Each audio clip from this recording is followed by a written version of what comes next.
Bonjour, ici Martin Dagenet et bienvenue à Pas sorti du bois.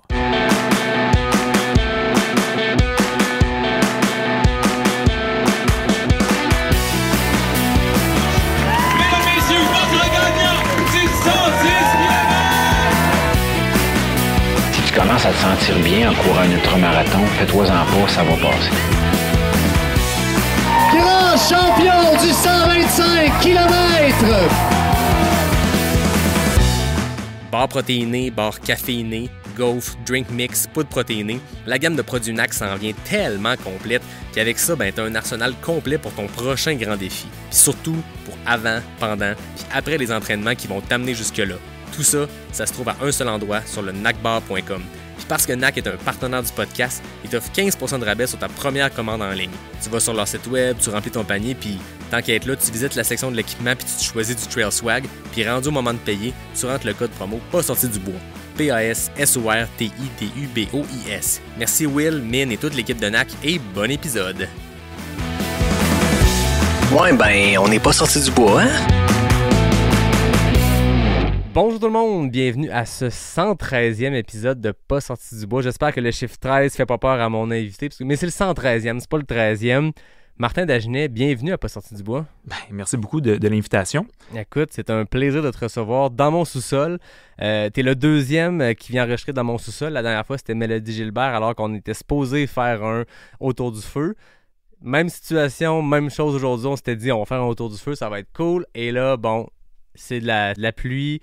C'est mouillé dehors, il fait fret, on n'aurait pas eu tant de fun. Puis là, j'ai mon setup avec mes nouveaux micros, fait que là, j'étais comme un peu frileux de tout sortir ça dehors pour commencer. Fait qu'à la place, on est dans le sous-sol, mais là, je partirai pas d'ambiance de feu. On va l'assumer comme un épisode standard. C'est parfait. De toute façon, si tu m'avais amené, je pense, à l'extérieur, je pense que c'est ma plus grande faiblesse, le froid. Ah, bon. Je pense que j'aurais pas fini l'entrevue tout simplement. Après 1 heure, là, Martin aurait été obligé de rentrer se réchauffer. Fait qu'on est content d'être à l'intérieur. On est content d'être dans le sous-sol. Bon, excellent. Martin Dagenet, c'est vraiment un plaisir de te recevoir. On entend ton nom. Je pense que tu es un nom qu'on voit dans le trail dans les dernières années parce que tu as eu des super performances. Puis je pense que tu es un gars qu'on gagne à connaître, mais j'ai le goût qu'on recule, qu'on revienne à la base, le jeune Martin avant la course. Mais avant toute chose, on va parler de ce que tu bois puis de ce que je bois parce que là, je vois 2 canettes devant toi puis les 2 sont fermées. Fait que là, tu vas pouvoir nous faire un beau pich dans le micro. Qu'est-ce que tu bois, Martin? Je suis fidèle à mes valeurs. Moi qui bois énormément de kombucha, j'ai décidé aujourd'hui de... en fait, c'est toi qui me les as offerts, fait que c'est super gentil de ta part de me les avoir achetés. En plus, c'est du Monsieur Thé kombucha, thé noir, canneberge, framboise. Te visais juste avec la framboise, là, je pense pas être déçu. Mais un grand fan de kombucha, plus que de bière. Puis, mais je dis jamais non. En fait, je dis non souvent à l'occasion. Je dis non à l'alcool, à la bière, mais quand l'occasion s'y prête, je suis jamais contre une bonne bière. Mais ce soir, ça va être kombucha pour moi. Monsieur Thé, kombucha, framboise. Et la deuxième, si j'ai vraiment soif, il y a une gin, gingembre, aloès, mandarine que je vais prendre en deuxième. Écoute, t'es équipé. Je sais pas combien de temps on va parler, mais t'as 2 kombucha. Moi, j'ai une grande bière que Noctem m'a fournie, mon nouveau partenaire. Fait que je pense qu'on a de quoi boire pour la prochaine heure et demie, le temps que ça prendra. Moi, de mon côté, j'ai une Nelson's Nemesis, une IPA que la gang de Noctem m'a offert. Je les remercie d'ailleurs, un partenaire du podcast depuis quelques semaines maintenant. Puis, ils sont vraiment craqués. J'ai hâte de vous annoncer des belles affaires qui s'en viennent pour plus tard dans l'automne. Mais aujourd'hui, on va commencer ça en force avec Martin Dagenet. Et voilà. Hydratons-nous. Et voilà, écoute, on entendait le son. Moi, ça me fait toujours rire parce que les gens qui l'écoutent dans leur run matinale à 6h le matin, on est là à popper des canettes. De kombucha. De kombucha, fait que ça se prend le matin, mais c'est toujours drôle pour eux autres. Je me dis, OK, why not? Partons, comme je disais du début. Martin, comment le sport est entré dans ta vie? C'est une question assez large. Ouais, quand même. Mais je pourrais... On a du temps, on est sur un podcast, c'est parfait. OK. Le sport dans ma vie, écoute, ça a été une histoire d'amour avec le soccer au début. Mon adolescence a pas mal été beaucoup de tournois, beaucoup de pratiques, des tournois même dans l'Ouest canadien, aux États-Unis, même en Europe. Puis à un moment donné, j'ai pris la décision à 18 ans de prendre ma retraite de ma carrière éphémère de joueur de soccer, puis me consacrer au bench press et au biceps. OK, fait que t'as fait du chest-bras. Là. J'ai été, ben écoute, en tant que Lavallois, j'avais la réputation de soulever un maximum de fonds. Donc, vraiment, j'en ai fait beaucoup pour soulever après ça un maximum de bière avec beaucoup de facilité. Ça m'a pas servi, je te dirais, à grand-chose. Non, mais j'ai vécu des super belles années entre 18 et 23 ans, mais ça n'a pas été une période où que j'ai fait j'étais dans l'ultra, ou j'étais ni dans les clubs d'athlétisme, je courais pas non plus pour le plaisir, mais il y a quand même toujours eu un côté sportif un peu en moi. Puis je l'avais à ce moment-là dans le gym, puis j'aimais ce que je faisais, puis je pense que c'est la base de la constance ou je pense qu'en ayant du plaisir dans ce que tu fais, ben tu peux perdurer. Puis moi j'ai eu beaucoup de plaisir en faisant la musculation, mais après il est arrivé l'université, j'ai rencontré des gens qui ont influencé positivement ma vie, puis la course est arrivée plus vers 22, 23 ans.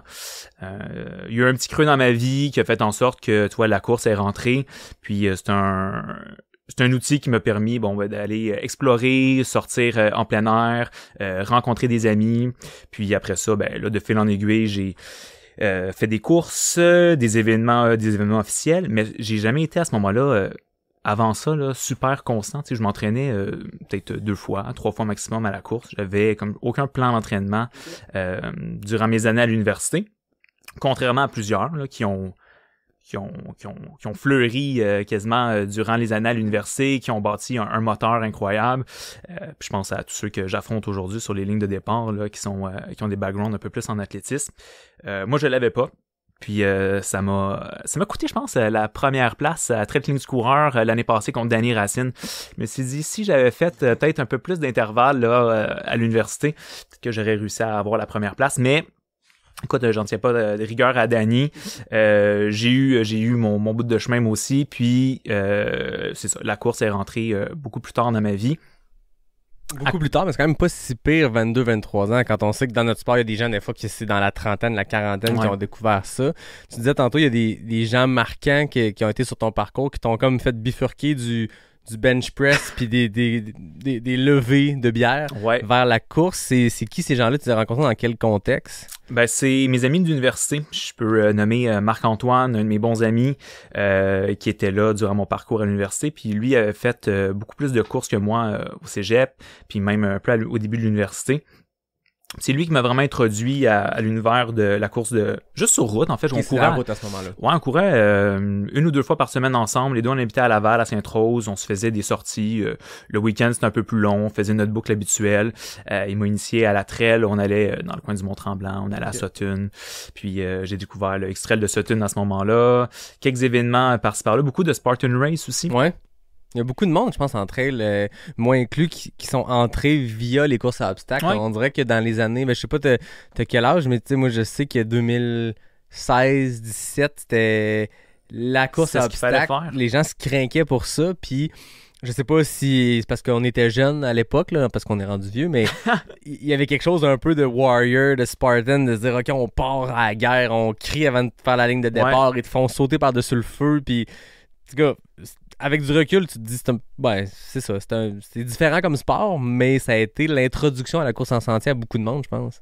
Ouais, puis pour moi, ça l'a été, puis ça fait partie de mon bagage de coureur, puis j'avais en même temps une bonne préparation. Quand je me préparais pour ces événements-là, sans dire que j'avais ma planification avec mes semaine 1, semaine 2, semaine 3, mais tu sais, j'allais faire du up and down au Mont-Avila, j'allais à Prévost courir.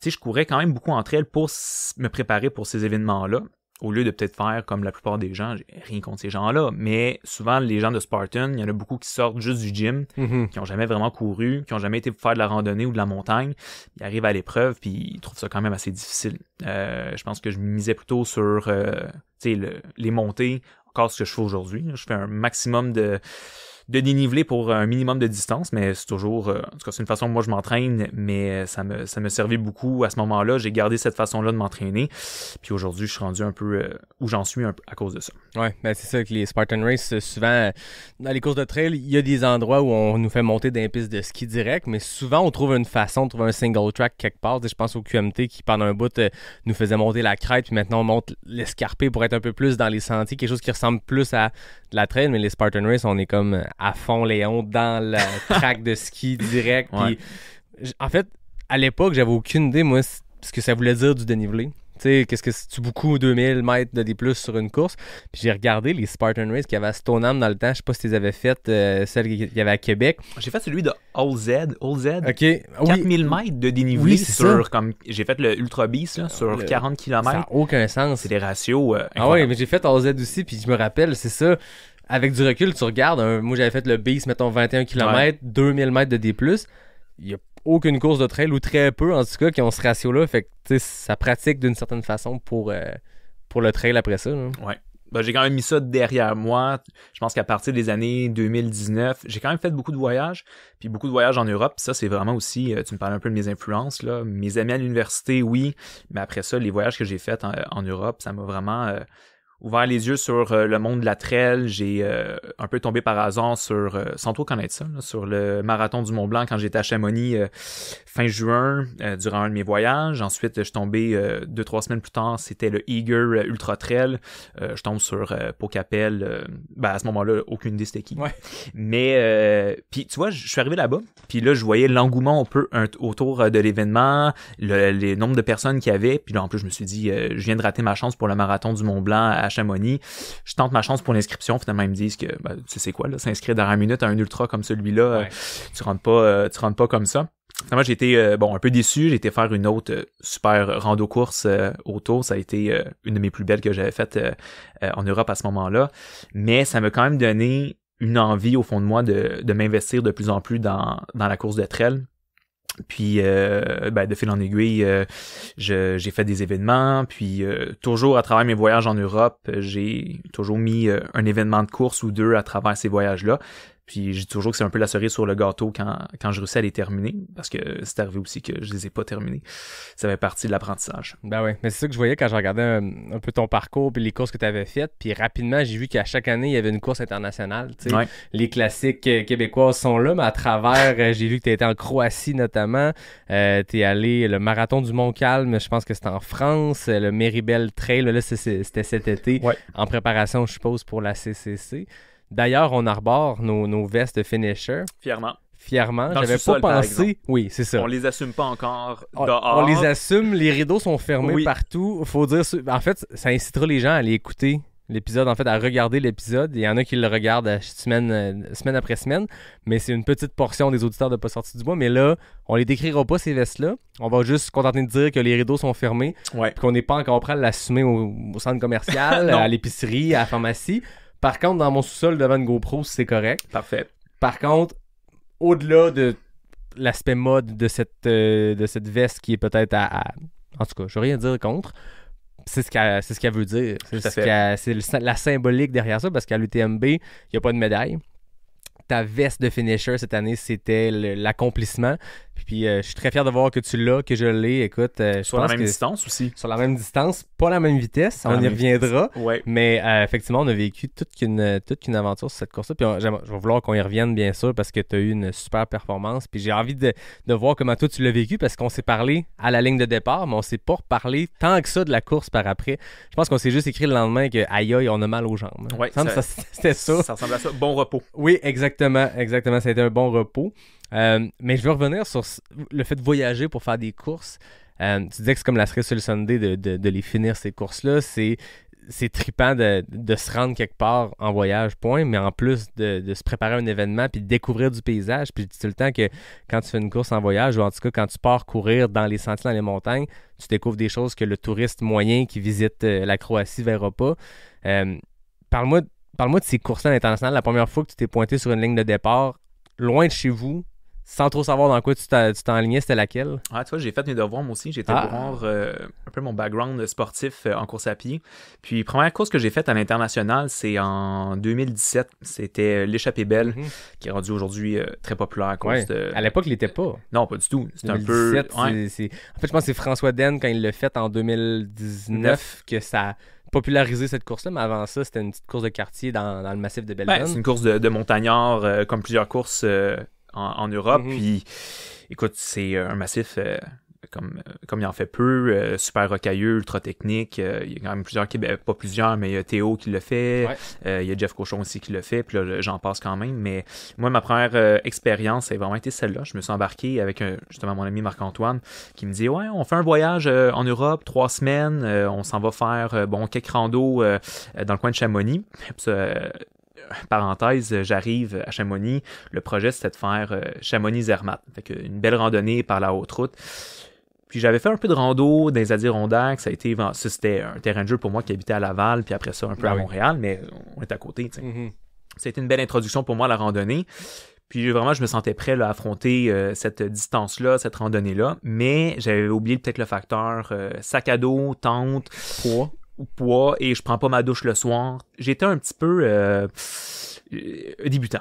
En randonnée, je vais utiliser ce mot-là. J'étais encore un débutant dans mes débuts de randonneur sur du multidé. Puis je pense qu'encore je le suis, même si j'ai fait quand même des longues randonnées. On dirait que j'ai parlé avec des gens dernièrement, puis ils me parlaient de l'Appalachian Trail, la PCT, des gens qui ont fait des grosses explorations, des grosses randonnées, plusieurs mois, 2-3 mois. C'est quand même, ça, selon moi, c'est quand même le top de ce que tu peux vivre en tant que randonneur. Bon, j'ai vécu mes expériences à moi, puis cette journée-là, on part avec mon ami, sac à dos. On traverse, tu vas le savoir, le col de Balme. On fait une petite variante. On s'en va voir, on est au pied de la fenêtre d'Arpette. On traverse en Suisse au lac Champé. Puis là, j'ai dit à mon ami, écoute Marc-Antoine, j'aime ça rando, là, mais c'est assez. On avait fait 6 heures de randonnée, puis j'ai dit... Ça, c'est la première journée. Première journée, hein. Fait que, non, j'ai changé depuis. Puis tu vois, 2 ans après... J'ai été faire en 2019 le tour du Mont-Blanc, puis j'ai fait de la GR5 avec ma soeur au complet, 25 jours de randonnée. Malade. Ouais. Puis c'est drôle parce que aussi, là, je me mélange un peu dans les dates, mais c'est en 2019, 2018. Moi et ma soeur, on a revoyagé ensemble, on a fait un long voyage ensemble, puis c'était la Redemption. Je suis reparti avec ma soeur de Chamonix, puis on s'est rendu jusqu'à Zermatt. Fait que cette randonnée-là, finalement, je l'ai faite. Allez, tu prennes ta revanche. Ouais, puis vraiment, ça m'a, encore une fois, c'était la bougie un peu d'allumage, l'élément déclencheur qui m'a permis, mettons, qui m'a fait apprendre un peu plus sur moi, sur ce que j'aimais, puis ce que je voulais vraiment vivre comme expérience de voyage. Puis cette randonnée-là, après ça a été le tremplin vers d'autres randonnées. Il y a eu la GR5 l'année d'après, fait que ça en dit long un peu sur l'impact que ça a eu sur moi. Ouais, c'est ça, la bougie d'allumage qui a amené, parce que le GR5, c'est quoi? C'est une track de combien de kilomètres? En fait, la totalité, souvent les gens font la partie alpine, fait que du lac Léman jusqu'à Nice, qui est 600 km, mais ça part de Belgique. Donc, tu te rajoutes ça part beaucoup plus au nord. Puis, mais la section, comme je t'ai dit, qui est la plus intéressante, en tout cas la plus montagneuse, sans dire la plus intéressante, mais la plus montagneuse, c'est vraiment la section du lac Léman jusqu'à Nice. Et tu traverses les Alpes françaises au complet, tu bordes la frontière avec l'Italie, c'est le tout de beauté, avec des variantes aussi à pu finir. Là. Tu fais le tour du Mont-Blanc, puis il y a moyen de faire des crochets un peu à gauche et à droite, puis au lieu de le faire en 10 jours, parce que, mettons, il y a 16 étapes, les gens font ça en 10 jours, le 170 en randonnée, tu pourrais le faire en 2 semaines, là, facile, ou en 3 semaines, il y a tellement de variantes que tu peux faire. Fait qu'il n'y a jamais une randonnée qui est jamais complétée à 100%, il y a toujours un peu à voir. Fait que là, début dans la course à pied, course en sentier, course en montagne, en parallèle un peu à ces découvertes de ces longues randonnées-là. Est-ce que les deux disciplines se sont un peu influencées l'une l'autre? Ta pratique de la longue rando, ça a-tu influencé ta pratique de la course et vice-versa? Je pense que ça m'a toujours servi de faire beaucoup de randonnées les mois avant. Quand je dis les mois, c'est plus les semaines avant. Souvent, les courses, je les plaçais à la fin de mon voyage. Je suis en étant enseignant, mais j'avais l'été de congé. On commence le voyage 1er juillet. On le termine fin août. Souvent, mettons, les gros événements de trail sont aussi placés fin août. Fait que j'ai un gros bagage de randonneurs courants. Je ne fais pas juste randonner non plus. Là.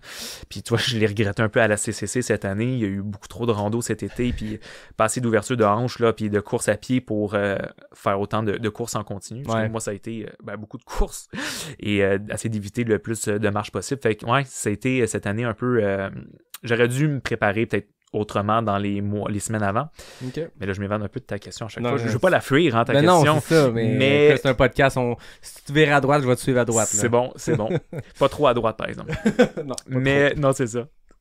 Mais oui, ça m'a toujours servi. Okay. Je pense que de faire tu regardes aussi les podcasts ou ce que les gens disent, les montagnards, pour te préparer pour un ultra, avoir un maximum de time on feet, de temps de marche sur tes deux jambes, des longues journées de rando à faire du dénivelé positif, négatif, c'est pas mal la clé du succès. Bon, avec des séances aussi de course à travers tout ça, là, pas juste de la randonnée. Le mix des deux. Là, ouais. Ça reste que c'est payant des longues journées sur tes jambes, Ouais. même si c'est grosse guillemets, que de la rando, même si t'es en train de te préparer pour une course comme la CCC où à ton niveau ça se court quasiment du début à la fin, ça reste que de faire une journée de 14 heures dans la montagne, même si t'as la marche, c'est 14 heures sur tes jambes, ça devient payant rendu au 80e kilo quand tes jambes ils ont mal, t'as appris à ton corps à fighter cette douleur-là, puis à passer par-dessus, puis à aller continuer d'avancer. Là. Ouais, puis quand t'es comme moi, à un moment donné, durant la rando, t'as une bulle au cerveau, puis tu te dis, je vais essayer de monter la montagne le plus vite possible avec mon sac. Ah, OK. Fait que je mets un peu d'intensité à travers tout ça. Mais des fois, il y a des pauses aussi, tu sais, des journées, on finit un peu plus tôt,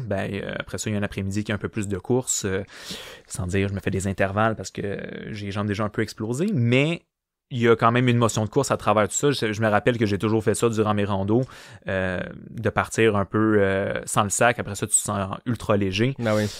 Puis, ta première question, c'est ça. C'était par rapport aux premiers événements de trail que j'ai fait. J'avais fait l'échappée belle, justement. Ouais. Cette fameuse course que je n'ai pas trop décrit, mais que c'était mon premier 85 à vie avec un de mes amis qui me dit...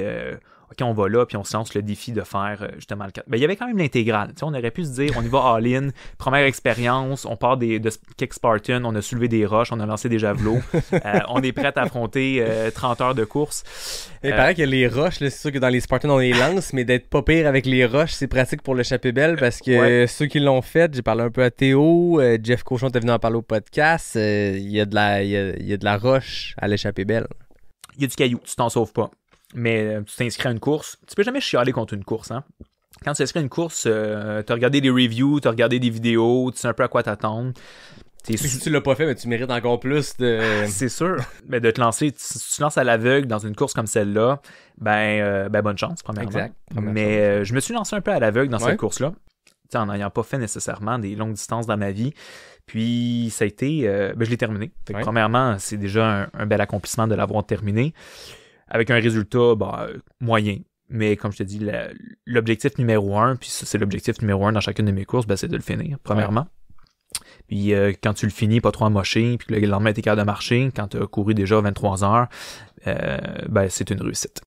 J'allais dire, en fait, je voyais dans ta progression, quand les premières courses où, encore là, c'est des finishes hyper respectables, des grosses performances, c'est un premier 20K à l'UTMA, après ça, l'échappée belle, des grosses courses, mais... C'était pas tout de suite que tu as vécu le podium, puis de fighter pour une place sur le podium, puis cet aspect-là très performance à travers la course. Y a-t-il un moment où tu as senti le breaking point, ou le moment où, OK, j'ai un don pour ça, ou en tout cas, j'ai une aptitude pour ça à performer, pas juste finir. Puis je le dis, je veux dire, je suis le premier à ne faire que des courses pour les finir. La majorité des gens qui écoutent, la majorité des gens qui font des ultras, c'est ça. Mais il y a un déclic où à un moment donné, tu fais des performances, tu te dis, OK, je pourrais pousser plus loin là-dedans, puis peut-être essayer de fighter pour une position. T'as-tu eu ce déclic-là à un moment donné? Avec les résultats que j'avais eus, tu vois, la série X-Trail au Mont-Sutton, Saint-Donat, tu vois, je les avais gagnés. Là, je peux pas dire exactement les dates, mais ça a tourné autour de 2018. L'année suivante, après l'échappée belle. Ouais, ça a été mes premiers voyages. Comme je te dis, tout ce qui s'est joué entre, mettons, mes 23, 24 ans jusqu'à, tu sais, là, je viens d'avoir 29. Il y a eu une progression un peu lente, mais quand même eu, je te dirais, depuis 2018, 2019, des courses qui m'ont fait monter sur la première place du podium, donc justement les X-Trail. Après ça, il y a eu ma 5e place au Trail Clinique du coureur, l'édition avec Max Leboeuf, Mathieu Blanchard, Jeff Cochon. Tu sais, là, j'ai joué un peu avec ces gars-là à ce moment-là. Puis après ça, il y a eu l'année 2020 avec ma performance à Ricana 65 que j'avais fini premier, dans un temps vraiment respectable, parce que... Vraiment très respectable. Quand on le compare aux années, cette année, ou même c'est toujours différent en température. Cette année aussi, ça l'avait changé, mais j'ai vraiment fait, je pense, une belle performance en 2020 sur le 65 kg d'Aricana. Fait que une belle réussite après avoir passé aussi l'été dans l'Ouest canadien, là, je pense avec mon ami Julien Lacasse. On avait passé un super bel été à faire de la rando, toujours de la rando, hein. Il y a eu de la course aussi, beaucoup de vélo, fait qu'un été un training camp là, dans les montagnes. Mais j'ai l'impression à t'écouter que, excuse, je te coupe, mais vas-y. tu sais, il y a une alternance entre course et d'autres sports, course et rando. Puis il y a beaucoup de rando dans ton processus. Puis je comprends que ça a toujours continué. Puis on n'arrête pas de parler de cross-training. On n'arrête pas de parler que de faire des semaines de 250 kilos, ça peut marcher pendant une courte période de temps, mais rares sont les exemples de gens dans le sport qui ont perduré à faire ce volume-là. Mais la rando, oui, c'est un sport dont la motion ressemble un peu à la course, mais ça reste que c'est un peu du cross-training. Puis d'en faire autant, je suppose que ça a bâti ton endurance sans faire des semaines de 250 kilos de course strictement à course à pied. Je te dirais que mon quotidien ressemble beaucoup plus à vélo-course que vélo, pas que vélo randonnée. Là. La randonnée, je te dirais, à part durant l'été où j'en fais à 80% de mon temps, durant l'année, c'est beaucoup plus de courses en préparation à des événements au début de l'été puis à la fin de l'été. Je te mentirais que je fais juste de la randonnée. Là, ça non, mais d'en faire une grosse portion de l'été, je suppose que c'est quand même bénéfique pour ton corps. Oui, ben il y a ça qui change durant l'année. Il n'y a pas 12 mois que de course. Fait que l'été, il y a beaucoup plus. Ben, il y a une partie qui est de la randonnée, une partie qui est de la course. Tout dépendant, je me retrouve où dans le monde. Dernièrement, ça a été beaucoup dans les Europes, l'année passée dans les Pyrénées, en 2020 dans l'Ouest canadien. Fait qu'il y a eu beaucoup de rando, un peu de course. Mais ouais, ça m'a servi, je pense, un peu à perdurer puis à me bâtir un moteur ou peut-être pas un physique, mais une certaine endurance en tout cas. Pour des événements de trail, c'est très complémentaire, la randonnée puis la course. Ben oui. Puis après ça, dans les événements que j'ai fait, comme l'année passée, la Pique-Ariège, qui est une course verticale et sauvage. Là. C'est une course beaucoup de montées que tu peux pas nécessairement courir. Là. C'est ultra technique, c'est des montées super raides. Fait que, c'est des parties en mode rando-course. Ouais. Puis après ça, les descentes, c'est de la course. Mais tu sais, t'en as pour 3-4 km de grosses descentes, des fois un peu plus. Versus cette année à la CCC où il fallait que je descende pendant, tu te rappelles, Grand Col Ferret jusqu'à la Foulie. On en a pour 22-23 kilos de descente non technique. Il fallait que tu sois capable de courir ces 23 kilos-là de course. Là. C'est complètement fou. Hein? On dirait qu'on l'a fait. J'en ai parlé avec Anne Bouchard. Ouais. Puis tu le dis, je suis comme, c'est vrai. Il n'y a aucune place qu'on peut simuler ça. T'sais. Non. Aucune place au Québec, en tout cas, où on peut partir puis descendre pendant 22 km. Exactement. Pour moi, c'était pas le pur bonheur à ce moment-là. Mais bon, j'essayais. Puis on était pris dans l'orage. Je sais pas pour toi, là, mais Grand Col Ferret, je te dirais, j'ai pas failli rebrousser chemin, mais quand j'ai vu le monde aller par en avant, je me suis dit, bon, faut que j'aille quand même par en avant. Mais il y avait un gros nuage quand même menaçant qui était au-dessus de nous. Puis avec mes bâtons en aluminium, je pensais bien pogner l'éclair. Je pense que s'il y en avait un qui pognait l'éclair, c'était moi. C'était tous les bâtons. C'était moi avec les bâtons. Puis, mais j'ai fait mon bout de chemin. Puis arrivé en haut, c'est ça. Tu fais la course au feeling aussi. Puis je savais dans quoi je m'embarquais. Je savais que ça allait pas être facile.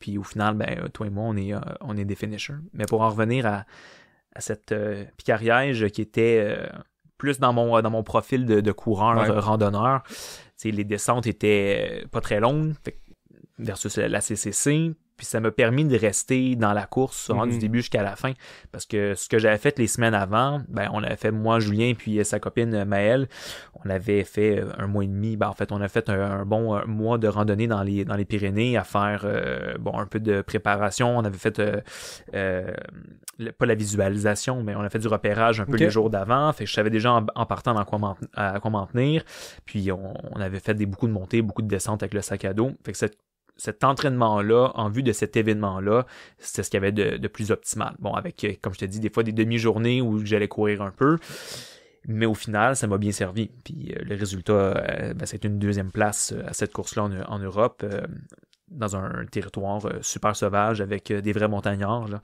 Ouais. Fait que bien satisfait de cette course-là. Encore une fois, la cerise sur le gâteau après un été passé dans les Europes. C'est cool. Tu disais tantôt, tu as fait le tour du Mont-Blanc en rando. Est-ce que ça a été une bougie d'allumage pour la CCC ou en tout cas pour participer à la course, une des courses de l'UTMB? Je pense que oui. Ouais. Je pense que oui. En faisant le parcours, je m'imaginais peut-être pas, parce que moi je l'ai fait en mode rando-course en 4 jours. J'ai toutes fait les portions quasiment courables à la course. Ça m'a donné l'idée. Okay. Comme bien les randos me donnent l'idée de faire bien des projets de course, l'UTMB, ça a quand même une signification pour plusieurs coureurs. Ce l'était pas nécessairement pour moi. Moi, je me suis laissé un peu influencer avec mes amis qui y sont allés cette année. JP, Benoît, Théo était supposé être là. Moi, j'y allais peut-être. Fait que, bref, on a été tirés. Fallait pas passer par la loterie. J'ai été chanceux cette année, moi, de juste pouvoir m'inscrire avec... T'avais l'index qu'il fallait. Ouais, j'avais l'index qu'il fallait, les points aussi que j'avais. Ben oui. J'avais des points, donc j'ai pu m'inscrire en me disant c'est une valeur sûre. À la fin de l'été, je fais l'événement. Il y a JP qui le faisait aussi, qui avait des points. Je dis toujours que le avant, pendant, puis là, après la course, c'est que le avant, ça a été un super bel été. Pendant, c'était la course, ça a été un super, un bel événement, vraiment. Puis je me l'étais imaginé pas autrement. Vraiment, Okay. C'était super ambiance la semaine avant. Puis JP, il avait loué un appartement peut-être trop bien placé. On était Trop bien placé. Ouais, on était juste sur la rue principale, pas dans le triangle de l'amitié où est-ce qu'il y avait l'arche, mais on était juste en face du petit casino là. Il y a bien de l'ambiance, puis les gens de la TDS, ils passaient par là. En tout cas, les courses en début de semaine passaient vraiment devant notre appartement. Notre appart donnait directement sur la rue. En tout cas, moi, de mon côté, j'ai pas super bien dormi les jours avant. En fait, je pense que les 2 semaines avant l'événement, j'ai pas bien dormi du tout. Je dormais en camping. Même à Chamonix, tu dors dans un camping, il y a des gens qui font de l'escalade, de l'alpi. T'as des gens qui se lèvent à 4h, 5h du matin. Ben oui. J'ai le sommeil un peu fragile le matin. Puis non, ça a été difficile un peu les journées avant. Mais écoute, j'ai rien à dire, là. On était super bien placés, une super ambiance. Puis, ça a été une super belle semaine. Une belle façon aussi de se reposer avant un ultra, c'est d'être dans des conditions où tu peux avoir un lit, t'es avec des amis. C'était vraiment un beau 5 jours avec JP, que je connaissais un peu, mais pas tant que ça non plus. Okay. On a l'air bien chummy des fois, parce qu'on court ensemble, on est sur des photos, mais c'est plus l'ami d'un ami qui est devenu finalement un super bon ami. Ben oui, on après on passe tant de temps à Chamonix. Ben oui, puis 2 personnes qui ont des intérêts communs. On est 2 enseignants. Je pense que JP est un peu plus vieux que moi. Il pourrait être mon mentor sur... Il m'a vraiment appris à être quelqu'un peut-être d'un peu plus... Pas équilibré, mais il y a une philosophie de vie, une façon de vivre qui m'inspire beaucoup. Fait que c'est un modèle à suivre pour moi, puis ça fait partie des belles rencontres que j'ai fait cette année dans le monde de la trail. Souvent, tu fais tes trucs un peu par toi-même, tu cours dans le bois. La course, c'est principalement un sport individuel. Là. Effectivement. Puis en m'isolant sur ma montagne au lac Beauport, il n'y a pas grand monde qui me rende visite, malheureusement. Tout le monde est j'ouvre ma porte à n'importe quel coureur en passant qui veut venir dans mon coin faire une course, écrivez-moi. On va mettre l'adresse, je pense, dans l'épisode en bas, là, s'il vous plaît. dans les descriptions. S'il Parfait. vous plaît. Je suis vraiment bien situé, j'offre le gâteau zucchini. Écoute, là, je pense que, je veux dire, j'ai pas des millions de personnes qui écoutent loin de là, mais je pense que t'es en train de parler d'une bonne audience pour venir cogner à ta porte. Là. Ouais, bon. J'essaie de trouver la porte, là. Bonne chance tout le monde. Exactement, je dis pas encore l'adresse. Mais c'est ça. Fait qu'en étant là-bas, c'est ça. Je cours un peu tout seul. Puis j'ai fait des belles rencontres dans la dernière année. C'est des gens aujourd'hui avec qui que je cours, j'ai du plaisir. C'est ça le trail, on dirait. Hein? C'est une communauté. On finit par créer des liens, puis c'est pas juste des... Ça commence par être des connaissances des gens avec qui tu cours, puis à un moment donné, ça... Je veux dire, à passer autant de temps avec quelqu'un, on finit par créer plus que juste une connaissance de course, puis c'est des amitiés qui se créent. Puis c'est beau avoir cette gang-là, parce que vous aviez Benoît dans la gang qui courait la TDS en début de semaine, ensuite toi sur la CCC, ensuite l'UTMB. C'est ce qui est le fun aussi de l'UTMB, c'est que les courses sont étendues dans la semaine, fait que quand t'es plusieurs sur différentes épreuves, tu peux te suivre l'un l'autre et non... je dirais tout en même temps sur le parcours, puis arriver dans un resto puis demander « Hey, un tel sur telle course, comment ça va? » Là, tout le monde est là, un après l'autre. Fait que Benoît a fait une performance exceptionnelle sur la TDS. Ouais. Là. J'aurais pas pensé être aussi heureux pour les autres. Ah ouais? Surtout avec l'accomplissement d'une course comme celle-là. J'ai pas été souvent sur des finishes de longues courses, d'ultra, mais... de voir Benoît arriver, tu te dis, mon Dieu, quelle misère il s'est infligé pendant aussi longtemps, puis tu te dis, mon Dieu, dans pas long, ça va être moi, mais peut-être un peu plus vite, un peu moins longtemps, mais il y a toute mon admiration, puis ça m'a vraiment rempli d'émotions de le voir arriver. J'ai posé la larme quand même, là, j'avais un peu d'orgueil, non, je suis proche de mes émotions, mais de voir Benoît arriver, c'est vraiment, j'ai vraiment été rempli d'admiration pour ce qu'il avait fait, puis super fier de lui. Puis après ça, c'était mon tour. Mais ça craint, je suppose aussi, parce que là, il est arrivé le mercredi, je crois. Mercredi, jeudi. Jeudi, c'est à l'OCC. Fait que bref, t'as quand même le temps de te booster de ce qui vient de se passer, puis de le voir vivre ça, puis de te dire, OK, mais je veux le vivre moi aussi, puis il va falloir se rendre au bout, même si on est un peu misérable à la fin. Mais tant que tu ne le vis pas, cette ligne d'arrivée, on dirait que tu sais pas un peu ce que tu as vécu. Puis tu sais, Benoît, qui est pas la personne la plus expressive, tu voyais quand même qu'il était fier de lui, puis qu'il avait vécu quelque chose, autant que... JP aussi, quand il est arrivé après l'UTMB, on était là, moi et son frère, pour l'accueillir. On dirait que c'était la moindre des choses. Je pense que j'étais tellement euphorique, là, tellement content. En plus, j'avais mangé une énorme gelato juste avant son arrivée. Je m'étais dit, impossible que je puisse courir jusqu'à la ligne d'arrivée pour le voir, mais finalement, mon estomac comme digéré en deux secondes. C'est l'estomac post-ultra, quand t'as tellement un manque à gagner que tout passe, peu importe la quantité. Hein. Je t'épargne tout ce que j'ai mangé post-CCC. Mais le Chamonix, le Chamonix qui était juste devant mon hôtel, là, on était connus. À la fin, ils savaient votre commande par cœur. OK, vous êtes rendus des locaux. Là. Quasiment. Je dirais pas non à être local à Chamonix. Oui, quand même, hein, c'est l'épicentre de la trail pendant cette semaine-là, mais c'est l'épicentre du plein air. Et je veux dire, t'arrives à Chamonix, puis c'est que des petites boutiques de sport, que des gens habillés des pieds à tête en sport et des touristes qui s'en vont... visiter l'Aiguille du Midi. Je l'ai faite, ça vaut la peine, mais c'est sûr que ça, c'est le bout touristique. Le reste, c'est t'es sportif, il y a des parapentes un peu partout, puis tu sens vraiment cette vibe-là de gens qui vivent avec la montagne, puis il y a quelque chose de spécial qui se passe à Chamonix. Je pense pendant l'UTMB, je sais pas si en mois de novembre, commencer à Chamonix. Je peux te dire qu'au mois d'août, c'est trippant. Ouais, exactement. Surtout durant le marathon du Mont-Blanc. Puis encore plus, pour avoir vécu les deux, l'UTMB quand même, là, en fait, c'est la semaine, là, c'est pas juste le week-end.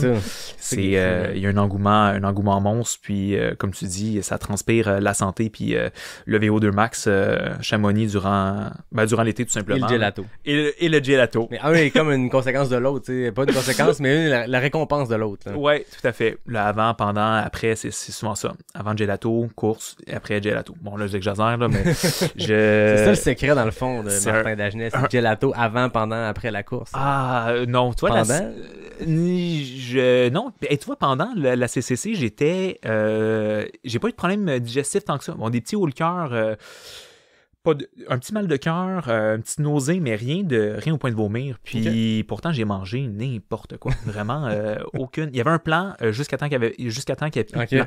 Il a dit, bon, OK, gel aux 45 minutes. Après ça, je vais avec des choses un peu plus liquides en fin de course, mais les Snickers ont passé au début, au milieu, à la fin, des bananes, des raisins secs, tout ce qui me faisait un peu plaisir. Benoît est arrivé à Valorcine au 70e kilomètre. J'étais explosé, là. J'allais pas bien du tout. En tout cas, il me regardait, il me disait, t'as l'air à bien aller. Mais j'étais comme, Benoît, en dedans de moi, là, il y a rien. Il y a juste plus rien. Il y a plus d'énergie. Il y a des Snickers qui ont rentré, un peu de nourriture. J'ai trop mangé à ce ravito-là. Puis je suis parti avec le ventre bien ballonné en essayant de monter jusqu'à... C'était tête au vent à ce moment-là. Une petite montée. Une petite montée. L'estomac bien plein.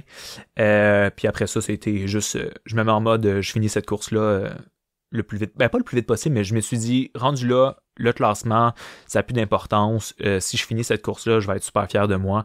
J'ai fini 50e, qui est bon, avec un temps qui était... j'avais pas de référence sur une course aussi longue, avec ce genre de ratio-là. Je m'étais dit, bon, on m'a demandé c'était quoi ton temps que tu te fixais. Je me disais, bon, peut-être 12 heures, parce que les gens disaient que je valais à peu près 12 heures. Finalement, ça a été 12h30, mais... rendu là, à la fin, je m'étais pas dit je cherche un chrono. Rendu dans la misère à Valorcine au 70e kilo, je voulais juste terminer. Puis c'est ce qui est arrivé. Je me suis fait dépasser par au moins je te dire, une dizaine de personnes. Entre tête au vent, puis la descente, là, et je me suis fait dépasser, là. Ça passait à côté de moi dans les descentes, là, régulièrement. J'ai compté plus. Mais, comme je te dis, je voulais juste me rendre. Je voulais pas trop m'infliger de misère. J'étais pas là, comme je te dis, pour finir 40e, 30e. Pour moi, il n'y aurait pas eu plus de satisfaction à finir 20e ou 30e. Je l'ai fini. 50, on dirait que ça sonne bien. C'est extrêmement impressionnant quand on sait qu'il y a 1900 personnes aussi. Là, ouais. Le ratio, le rang percentile, pour parler à un enseignant, utilisons les termes, ça reste que c'est extrêmement impressionnant. Puis au-delà de tout ça, le temps dans lequel tu l'as fait, puis au-delà de tout ça, le fait de l'avoir fini aussi. Tu disais que c'était souvent l'objectif numéro 1 dans tout ça. C'est pas un parcours facile, puis pour nous, Québécois, qui s'entraînons d'une certaine façon, ben il y a une part de... Même si on va s'entraîner un peu avant là-bas, ça reste qu'il y a une part d'inconnu de faire des descentes de 25 km, puis faire des montées interminables comme ça, puis se prendre 1000 mètres sur 2 km, tu dis, OK, ce D+-là, je peux pas le simuler d'aucune façon au Québec. Ouais, là. complètement. Ben là, on a parlé un peu, on a effleuré ta course, mais avant qu'on entre là-dedans, j'ai le goût de parler de ton été de préparation vers la CCC parce que tu as fait des courses au Québec, après ça, tu as traversé l'Atlantique puis tu es allé t'amuser pas mal dans les Europes. Ouais. Est-ce que dans ta préparation, même si on remonte à l'hiver, printemps, sachant que tu as la CCC au calendrier, sachant que tu as ce gros objectif-là, t'as-tu adapté quelque chose, t'as-tu changé quelque chose à ta façon de faire ou tu es allé comme tu le fais d'habitude? Je pense que je suis allé... pas je pense. Je suis allé comme je le fais à l'habitude. Okay. Je suis nouveau dans le coin du lac Beauport depuis 2 ans. Je me suis mis au ski de fond depuis que je suis arrivé. Donc, l'hiver, je te dirais, je l'ai pas mal passé sur mes skis. Mais tu sais, même en ayant des objectifs de course durant l'été, que ce soit des courtes distances, moyennes distances, longues distances, je te dirais que je suis pas mal race shape un peu à longueur d'année. Là. Okay. Sauf l'hiver, là, je mets vraiment les chaussures de trail de côté puis je fais vraiment autre chose. J'essaie de garder un peu de course, mais non, principalement, je te dirais que mes entraînements, mes semaines, ils sont pas mal pas du pareil au même. Des fois, il y a beaucoup de vélo, des fois, il n'y a pas du vélo du tout puis beaucoup de courses.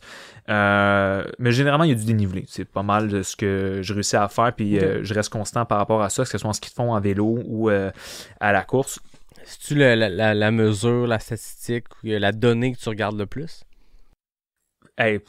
Oui, moi je te dirais que ça a le plus une importance pour moi. En fait, je regarde, tu sais, moi je suis sur Strava comme à peu près 95% des gens qui courent. Bon, je lance 95, tu es d'accord avec moi? Peut-être 80? Oui, 85. Ouais, 85.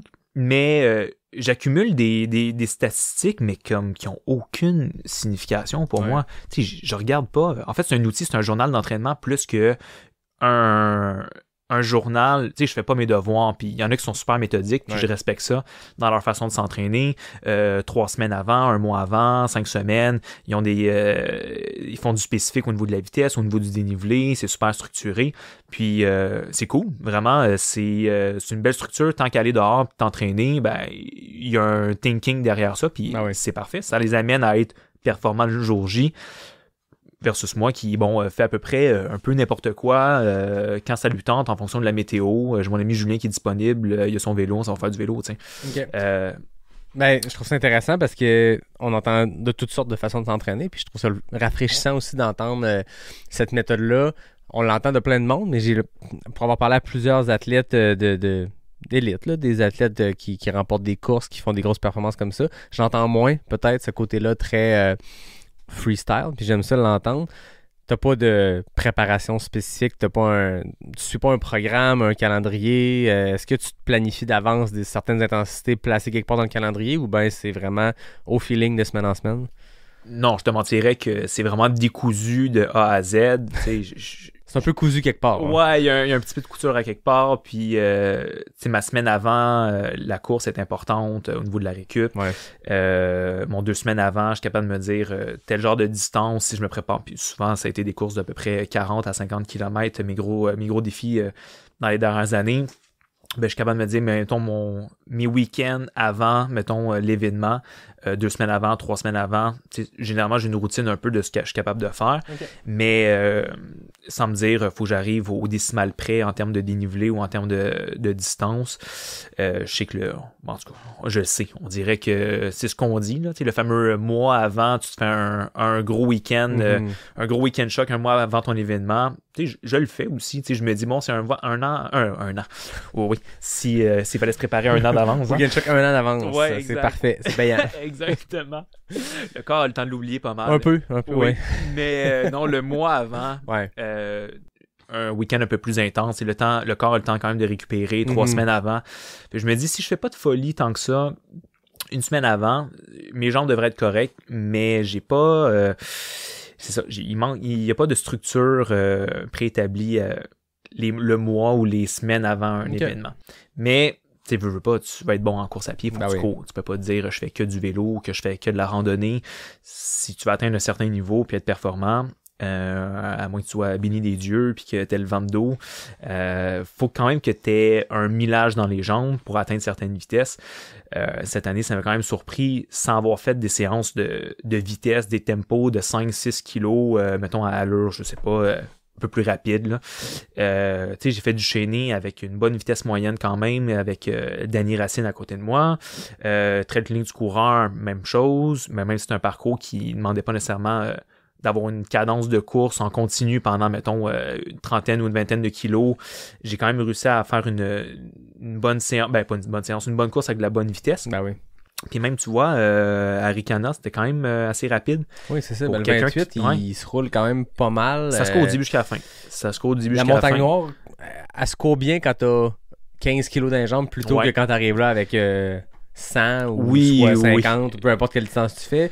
Ça, la montagne noire, plus tu fais des courtes distances à Ricana, plus elle se court. Ouais. Mais ça reste que ça a roulé pas mal. Puis je vais vouloir qu'on vienne là-dessus parce qu'on a eu des belles vidéos de ça. Ouais. Mais j'avoue que Trail Clinique du coureur se court un petit peu moins. Un petit peu moins. Puis pourtant, moi, c'est dans ma cour. C'est vraiment le genre de parcours que je recherche, en fait, cette difficulté-là dans les courses. De technicité, Racine, Mou, Blaise et moi, on s'entend bien sur le genre de parcours qu'on aime. Lui, il les fait. Moi, je les cours. Ben, Blaise aussi, il s'entraîne dans sa cour arrière. Il aime ça, lui aussi, des Racines. Mais j'aime vraiment ce genre de parcours-là, cette technicité-là dans les parcours. Chose qu'il n'y a pas beaucoup en Europe non plus, dans les Pyrénées, partout où j'ai été, sans dire j'ai été partout, mais aux endroits où j'ai été sur la planète, il n'y a pas beaucoup d'endroits où que tu retrouves un 50 km de course avec de la Racine du début jusqu'à la fin. Fait que 2023, si tout va bien, je vais être encore là à Trail Clinique du coureur sur le 50.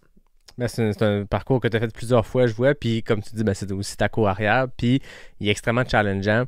Je pense que cette année, il a surpris beaucoup les gens parce que 2019, il était d'une façon qui était pas mal semblable à 2018. Puis c'est un parcours où le 30 km à cette époque-là, 2018-19, je pense que le 30 km était pas plus difficile, mais je veux dire, le ratio de dénivelé sur le 30 kg était plus intense que sur le 50 parce que le 50 était le 30 avec une boucle de 20 qui était beaucoup plus roulante. Tu sais, c'est le centre de ski Charlesbourg. C'est une section qui se roulait pas mal plus. À peu près du 10e au 30e kilo sur le 50, ça pouvait dérouler avant de retomber dans de quoi de plus technique. Là, je pense que les gens avaient ces chronos-là en tête des années antérieures. Les gens avaient ce degré de technicité-là en tête et c'est pas du tout ça qui est arrivé. On savait que l'organisation de la Clinique du coureur préparait quelque chose parce qu'on avait vu même à l'automne passé du travail qui se faisait dans les sentiers, ceux qui suivent la Clinique du coureur sur les médias sociaux, on avait vu ça, mais tu te dis, bon, ils rajoutent un peu de portion dans le Maelstrom, le 30 kg, l'édition COVID de 2021, avait ce nouveau tronçon-là dans le Maelstrom, qui est une montagne où il y a plus de technicité, ou en tout cas, si on se fie à 2021, c'était un peu plus ardu, mais on savait pas trop. Puis là, je pense que ceux qui n'avaient pas testé le parcours, donc la majorité du monde, tout pogné un gros 2 minutes. Moi, je me rappelle avoir trippé, m'avoir eu mal, puis de regarder ma montre, puis de dire, je suis comme 1 heure plus lent qu'en 2019, puis pourtant, je pensais que j'étais plus en forme. À tripper quand même, mais arriver à la ligne d'arrivée, jaser avec des gens qui étaient fâchés, offusqués de ça n'a aucun sens que ça soit difficile comme ça. C'est magique. Cette réaction-là est magique. Puis Blaise, avant la course, il craint les coureurs, puis il dit... La Mistachibo peut se rhabiller. Et là, tout le monde sait que Blaise aime mettre un peu d'huile sur un feu. Tu te dis, OK, les nouvelles portions sont techniques, mais je veux dire, il beurre épais. Non, il ne beurrait pas épais. Et pour moi, cette portion-là du Maelstrom est moins longue que la Mistachibo. Mais la portion la plus technique l'est encore plus. Tout à fait. Ben, c'est une forêt. Imagine que tu cours dans une forêt vierge. Avec quelqu'un qui a passé par là, on dirait avec un râteau, ça ressemble à ça. Exact. Fait que, mais c'est magnifique. Ben oui, c'est magnifique. Cette portion-là est tellement belle. Là. C'est ma cour arrière. Ben oui, c'est ça. Ben quand vous irez courir chez Martin en cognant à la porte puis partir, c'est là que je vous amène. Ouais. Dans la difficulté, dans le bout. Voilà. Mais tout ça pour dire que maudite belle track, la Clinique du coureur. Ouais. Je le répète souvent, là, je suis vendu, mais je veux dire, ce parcours-là est magnifique. Moi, je vais être là en 2023. Je pense que toi aussi. Ben, j'ai pas encore fait l'inscription, mais Moi non plus. ça se place bien dans un calendrier de course début juin. C'est un beau début de saison. Ouais, complètement. Là, cette année, QMT, ça s'est pas passé comme tu voulais, je crois. Veux-tu raconter ça avant qu'on tombe dans la CCC puis ce gros build-up-là? Ben oui, ouais, parce que initialement, c'était par rapport à mon été que j'avais eu avant la CCC. On s'écarte, on revient. C'est vrai. C'est comme Non. un sentier, on a pris un petit embranchement On s'est vers la un peu gauche, mais on perdu. revient. On revient sur le sentier principal. C'est bon. Fait que oui, il y a eu la traite ligne du coureur, ça a super bien été. Deuxième place. Ouais. Derrière Maxime Leboeuf qui a finalement remporté cette course-là. Ouais, finalement. Après 2 deuxièmes places. Mais ouais, quel brut, ça a été ça. S'il y avait bien une course en tout cas, qui était sur mon calendrier, c'était celle-ci. C'était vraiment sans dire l'objectif A, mais je voulais vraiment bien faire cet événement-là. J'avais une belle préparation, quand même, une couple de sorties au lac Beauport. Je savais un peu à quoi m'attendre. Fait que j'étais avantagé, oui, parce que je connaissais les sentiers, mais aussi parce que je me sentais bien aussi physiquement pour la faire. Puis ça l'a super bien été. Après ça, il y a eu le QMT un mois plus tard. Écoute, tout allait bien. Martin s'entraînait. Je montais le Mont-Saint-Anne. Je faisais la Mestachibo. Je faisais mes devoirs de gars qui faisaient un peu de repérage avant la course. Puis ça allait encore une fois super bien. Je me sentais d'attaque. Mais 3 jours avant, enrhumé, le nez congestionné. Fait que là, bon, mauvais timing. Je pense que la dernière fois, j'ai été... tu sais, est-ce que c'est la COVID? C'est super COVID. J'ai testé 3 fois négatif avec des tests rapides. C'était négatif. Mais bon, comme je disais, j'ai pas été malade, enrhumé depuis 6 ans. Il fallait que ça arrive... À 2 jours de la course. 2-3 jours avant la course. Je me pointe quand même sur la ligne de départ en me disant, bon... tu sais, j'avais pas trop de symptômes grippaux. Tu sais, je toussais pas. J'étais juste congestionné. Mm-hmm. Puis je me suis dit, thérapie par la course, courir, ça passe ou ça casse. Finalement, ça a cassé dès le début. Mestachibo, pas capable de courir les petites sections qui sont un peu grimpantes. Puis, bon, j'avais des amis qui étaient là pour me ravitailler, me donner un petit coup de main comme crew, puis je les ai appelés. Puis je pense que Rémi a même ça sur une de ses vidéos. J'appelle quasiment en pleurs, ben pas en pleurs, là, mais je disais à la personne que, bon, elle peut redescendre du Mont-Saint-Anne. Ma course s'arrête là. T'avais arrêté au Mont-Saint-Anne en bas? J'avais arrêté j'ai arrêté au ravito 1, au kilomètre 17. OK. Mais ma course s'est arrêtée au kilomètre... j'ai commencé à courir, puis ma course était finie. Ouais, je suis rentré dans la Mestachibo au kilomètre 6, puis je faisais l'appel.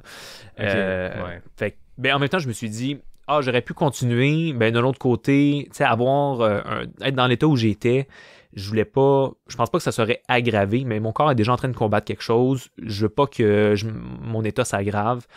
Puis j'aurais pas eu de plaisir non plus. Non, puis des fois, finir à tout prix, c'est le fun d'un finish. C'est le fun de se dire, c'est pas une journée de compétition de performance, mais je vais le finir. Mais des fois aussi, t'es malade, tu files un peu pour manger de la soupe au poulet, un petit bouillon de poulet, puis aller dans ta couverte, écouter Friends à la TV, je sais pas.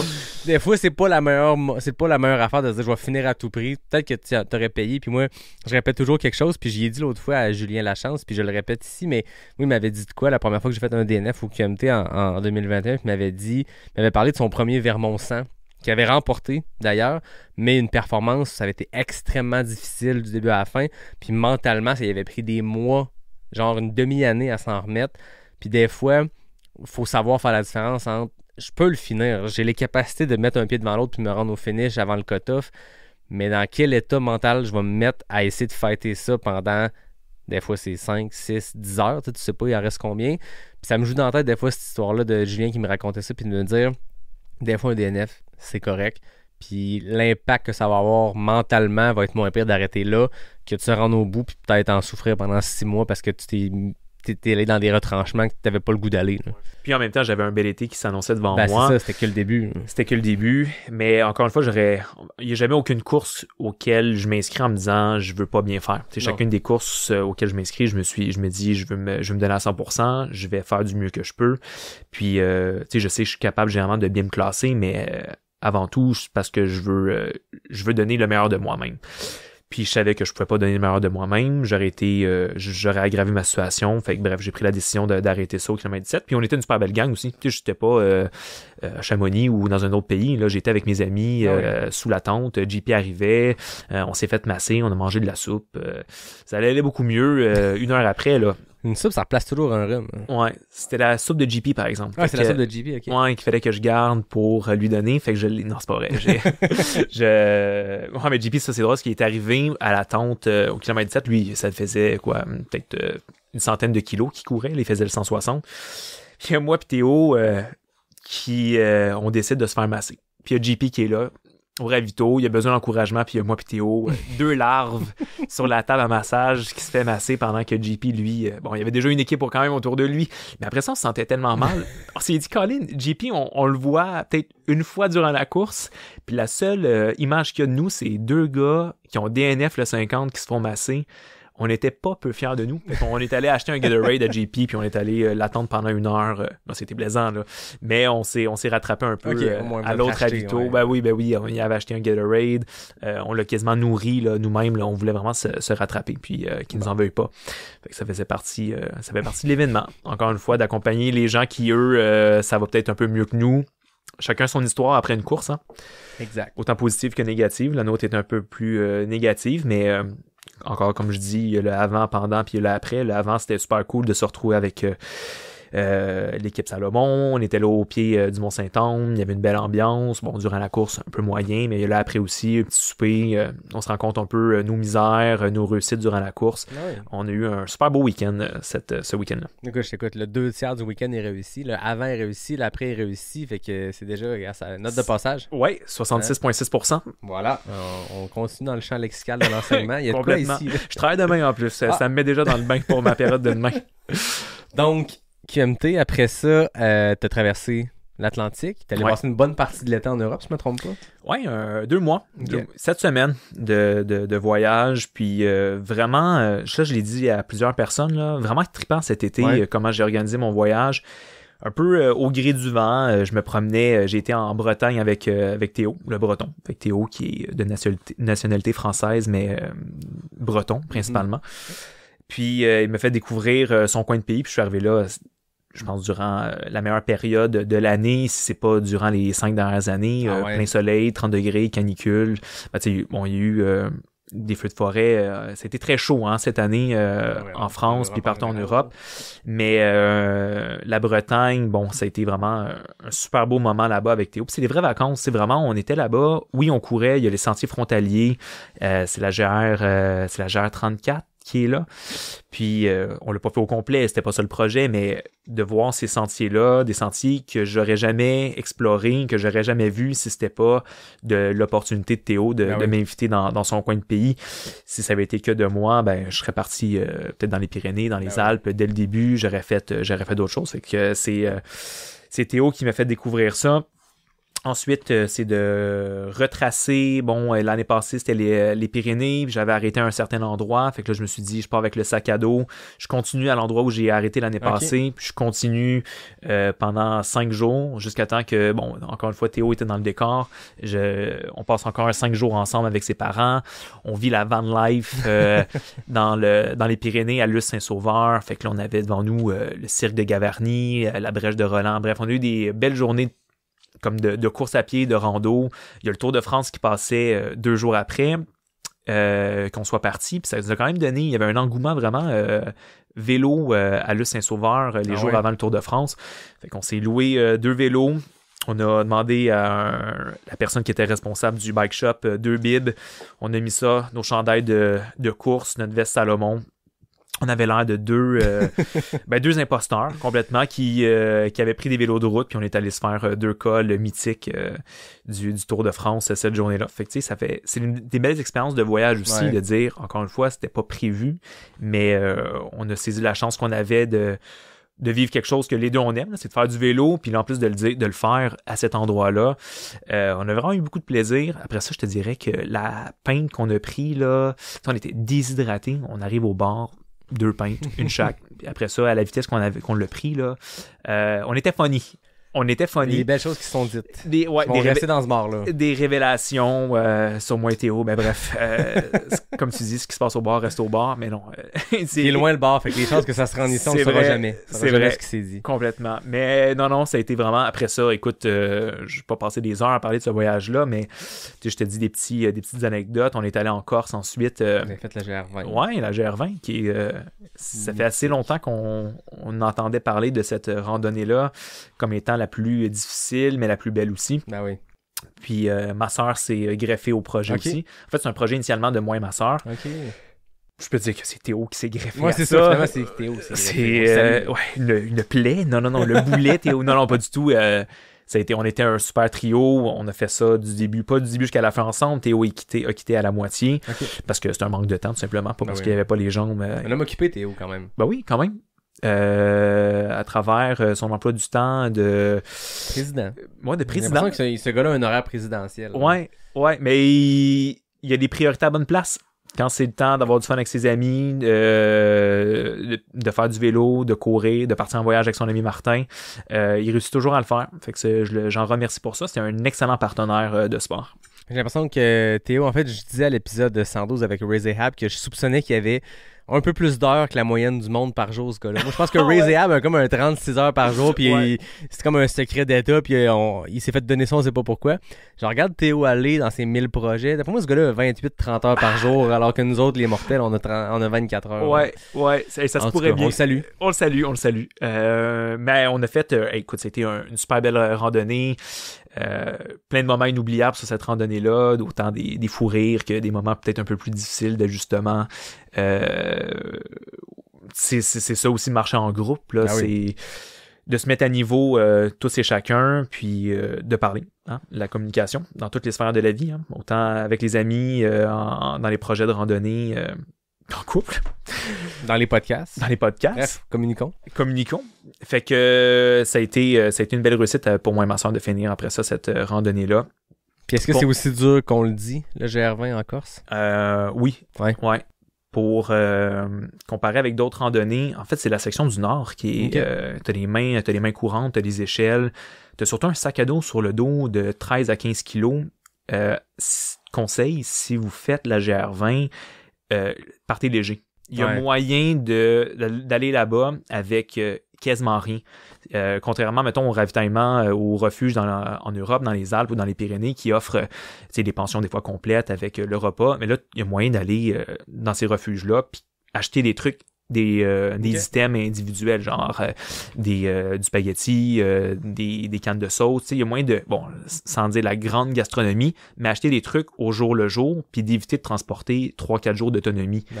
Il y a des tentes aussi qui sont là durant la saison de l'été. Fait que, encore une fois, si tu veux voyager léger, t'amènes pas ta tente avec toi, ton sleeping bag, ton sleeping peut-être, mais matelas de sol, tente, c'est déjà là. Il y a moyen, en mettant les sous, de partir, comme je te dis, avec à peu près rien.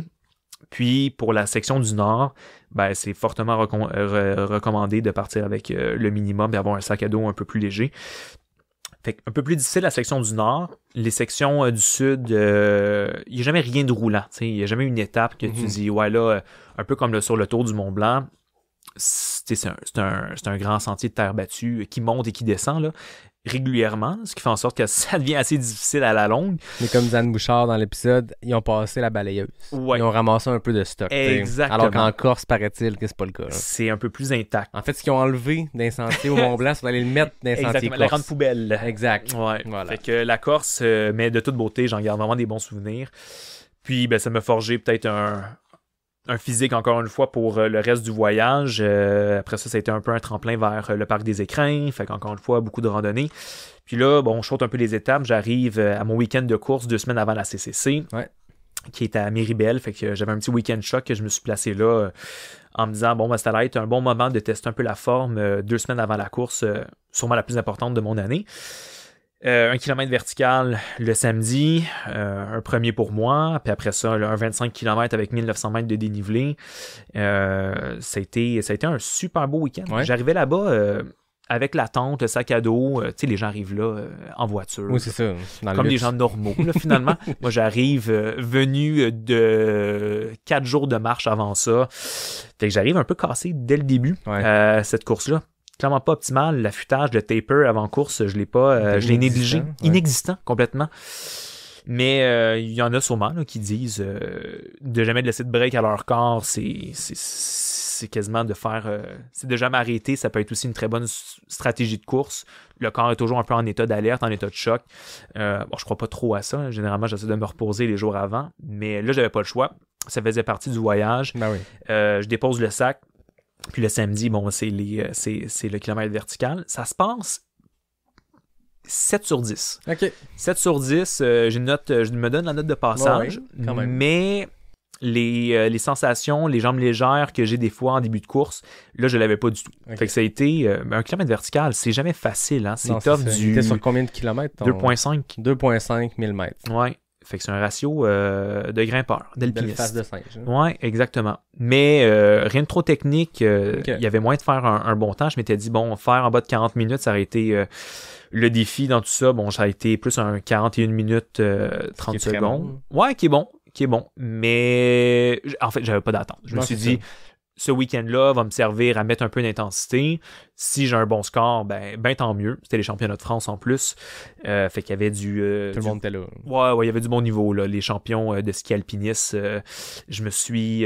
ça, c'était m'est arrivé aussi sur la CCC. En fait, je me suis dépassé par... Il y avait une fille incroyablement forte. Je pense que la championne de kilomètre vertical, sans dire son nom, j'ai pas l'encyclopédie dans les prénoms de coureurs-coureuses, mais ça m'a impressionné à quel point là, je me suis fait larguer comme une mine par cette fille-là professionnelle. C'était... Mais quand tu as un terrain de jeu aussi dans ta cour, mais en même temps, j'enlève rien. C'était une super athlète, mais de s'entraîner dans des endroits comme ceux-là, autant moi je suis bon dans le technique parce que je pense j'habite au lac Beauport, j'aime le technique, j'en fais souvent, que quand tu as des montées comme ça de 1000 mètres de dénivelé dans ta cour ou proche de chez toi à 2-3 heures de route, il y a moyen de devenir bon plus rapidement en tout cas que quelqu'un qui vient de Montréal et qui s'entraîne sur le Mont-Royal. Effectivement. Donc, week-end qui a commencé... clairement pas avec une déception. Tu arrives en haut, super beau. La seule déception, c'est qu'ils te disent après, il faut que tu redescendes à pied. Okay, pourtant, pour une station qui est la plus grosse station d'Europe, il y a des téléphériques à longueur d'année, l'été comme l'hiver. Ils étaient fonctionnels la veille, puis là, la journée de l'événement, ils arrêtent le téléphérique parce que c'est le samedi, puis le samedi, c'est pas ouvert. Commande, guys. T'sais, on vient d'avoir le goût du sang un peu dans le fond de la gorge, on se sent pas bien, un peu étourdi, on nous demande de redescendre. Bon, je l'ai fait. Hein? Ça a été qu'est-ce que j'aurais fait de toute façon de ma journée. Hein? Me serais reposé. Fait que j'ai eu 1 heure de plus dans la montagne à descendre, mais c'était cool. Puis le lendemain, ben je pense pas que j'étais un des seuls. On était quand même quelques-uns à faire le week-end combo kilomètre vertical. Puis il y avait aussi le 50 km pour les encore plus courageux. Des ratios, encore une fois, beaucoup de dénivelé sur 50 km. Ouais. Moi, je fais le 25, puis ça se passe relativement bien. Encore une fois, les jambes, clairement pas légères, parce que la veille, j'ai fait un kilomètre vertical. Avant ça, une semaine avant, beaucoup trop de journées de randonnée. Mais je fais du mieux que je peux, un super décor, bon, un peu pluvieux, ça glisse un peu, il y a du tonnerre, personne n'y en échappe, on est tous dans les mêmes conditions. Puis, j'ai réussi finalement à quand même bien courir puis à faire une bonne performance. Fait que c'était à date... un 6 semaines là, sur mon 7 semaines d'avant-course avant la CCC. Après ça, tu commençais l'affûtage, je suppose? Oui, ce fameux affûtage. Le fameux affûtage qu'il faut faire. Oui, exactement. Mais là, j'ai contacté Marianne. Ouais. Puis j'ai dit, j'ai besoin de m'affûter. Fait qu'elle me dit, elle me super vraiment accueillie. En fait, je connaissais pas beaucoup de personnes. Je savais qu'elle était là, ça faisait 1 mois. Puis on s'était jamais vraiment rencontrés. Mais je voyais qu'elle était dans le coin. C'est une fille de Montréal. Fait que ça a été, je pense que n'importe qui, moi j'aurais été dans la même situation. Là, depuis 1 mois à Chamonix, il y a quelqu'un de l'extérieur de Québec ou de Montréal qui vient. Ça m'aurait fait super plaisir de l'accueillir, de lui montrer un peu la place. Puis elle était super accueillante. Fait que j'ai fait quelques journées avec elle. Elle m'a même invité à la maison Salomon. J'ai pu croiser, je sors du bus, qui je vois pas en sortant du bus, Kylian. Pas si pire. Ouais, qui me reconnaît pas. Non! Mais, Récemment. ouais, étonnamment, hein, quand même, avec mon palmarès de Ouais, course c'est au ça, Québec. C'est connu qu'il suit la trail québécoise, puis les Ouais. distances plus tous les matins. Fait que, Régulièrement. peut-être qu'il manquait, qu'il avait pas ses lunettes avec lui, puis c'est tout. Là. Fait que je lui ai lancé un salut, il m'a répondu un salut. Fait que j'ai parlé à Kylian. C'est malade. C'est malade. Mais après ça, bon, j'ai vu d'autres grandes personnalités de la trail dans la maison Salomon. Fait que tu sais, juste ça. Mais Ça là, me... Kylian, qui est plus avec Salomon, était près de la maison Salomon, je comprends. Écoute, j'ai l'impression qu'on change de question tout de suite. Ce qui se passe à Ouais. Chamonix reste à Chamonix. Qu'est-ce qui se passe? Ouais. Puis, non, mais je pense. Je pense qu'il est encore très proche de la gang de Oui, Salomon. Je veux dire, oui, il exact. a été avec eux pendant 15 ans. Mais moi, je l'ai pas vu je l'ai pas vu dans la maison Salomon. Tu l'as vu pas loin. Je l'ai vu pas loin. La machine à rumeurs est déjà partie. Déjà. Fait que c'est ça. Fait que ça a été, comme je te l'ai dit tantôt, avec JP qui arrivait pas trop longtemps après. Ça m'a permis vraiment de me reposer un peu avant. Mais pas trop confiant quand même. Fatigué les journées avant l'événement, dû à mes mauvaises nuits, peut-être à trop de sport en fait, sans dire trop de sport, mais peut-être trop d'activités, time on feed, de randonnée. Je me sentais pas nécessairement au top. Le matin, mettons, de trail clinique du coureur. Tu sentais pas d'attaque à ce point-là? Non, mais je me suis dit, je me sens quand même bien. Fais confiance au processus. T'as fait beaucoup de rando, beaucoup de courses. Mais en fait, c'est ça. Peut-être pas tant de courses que ça.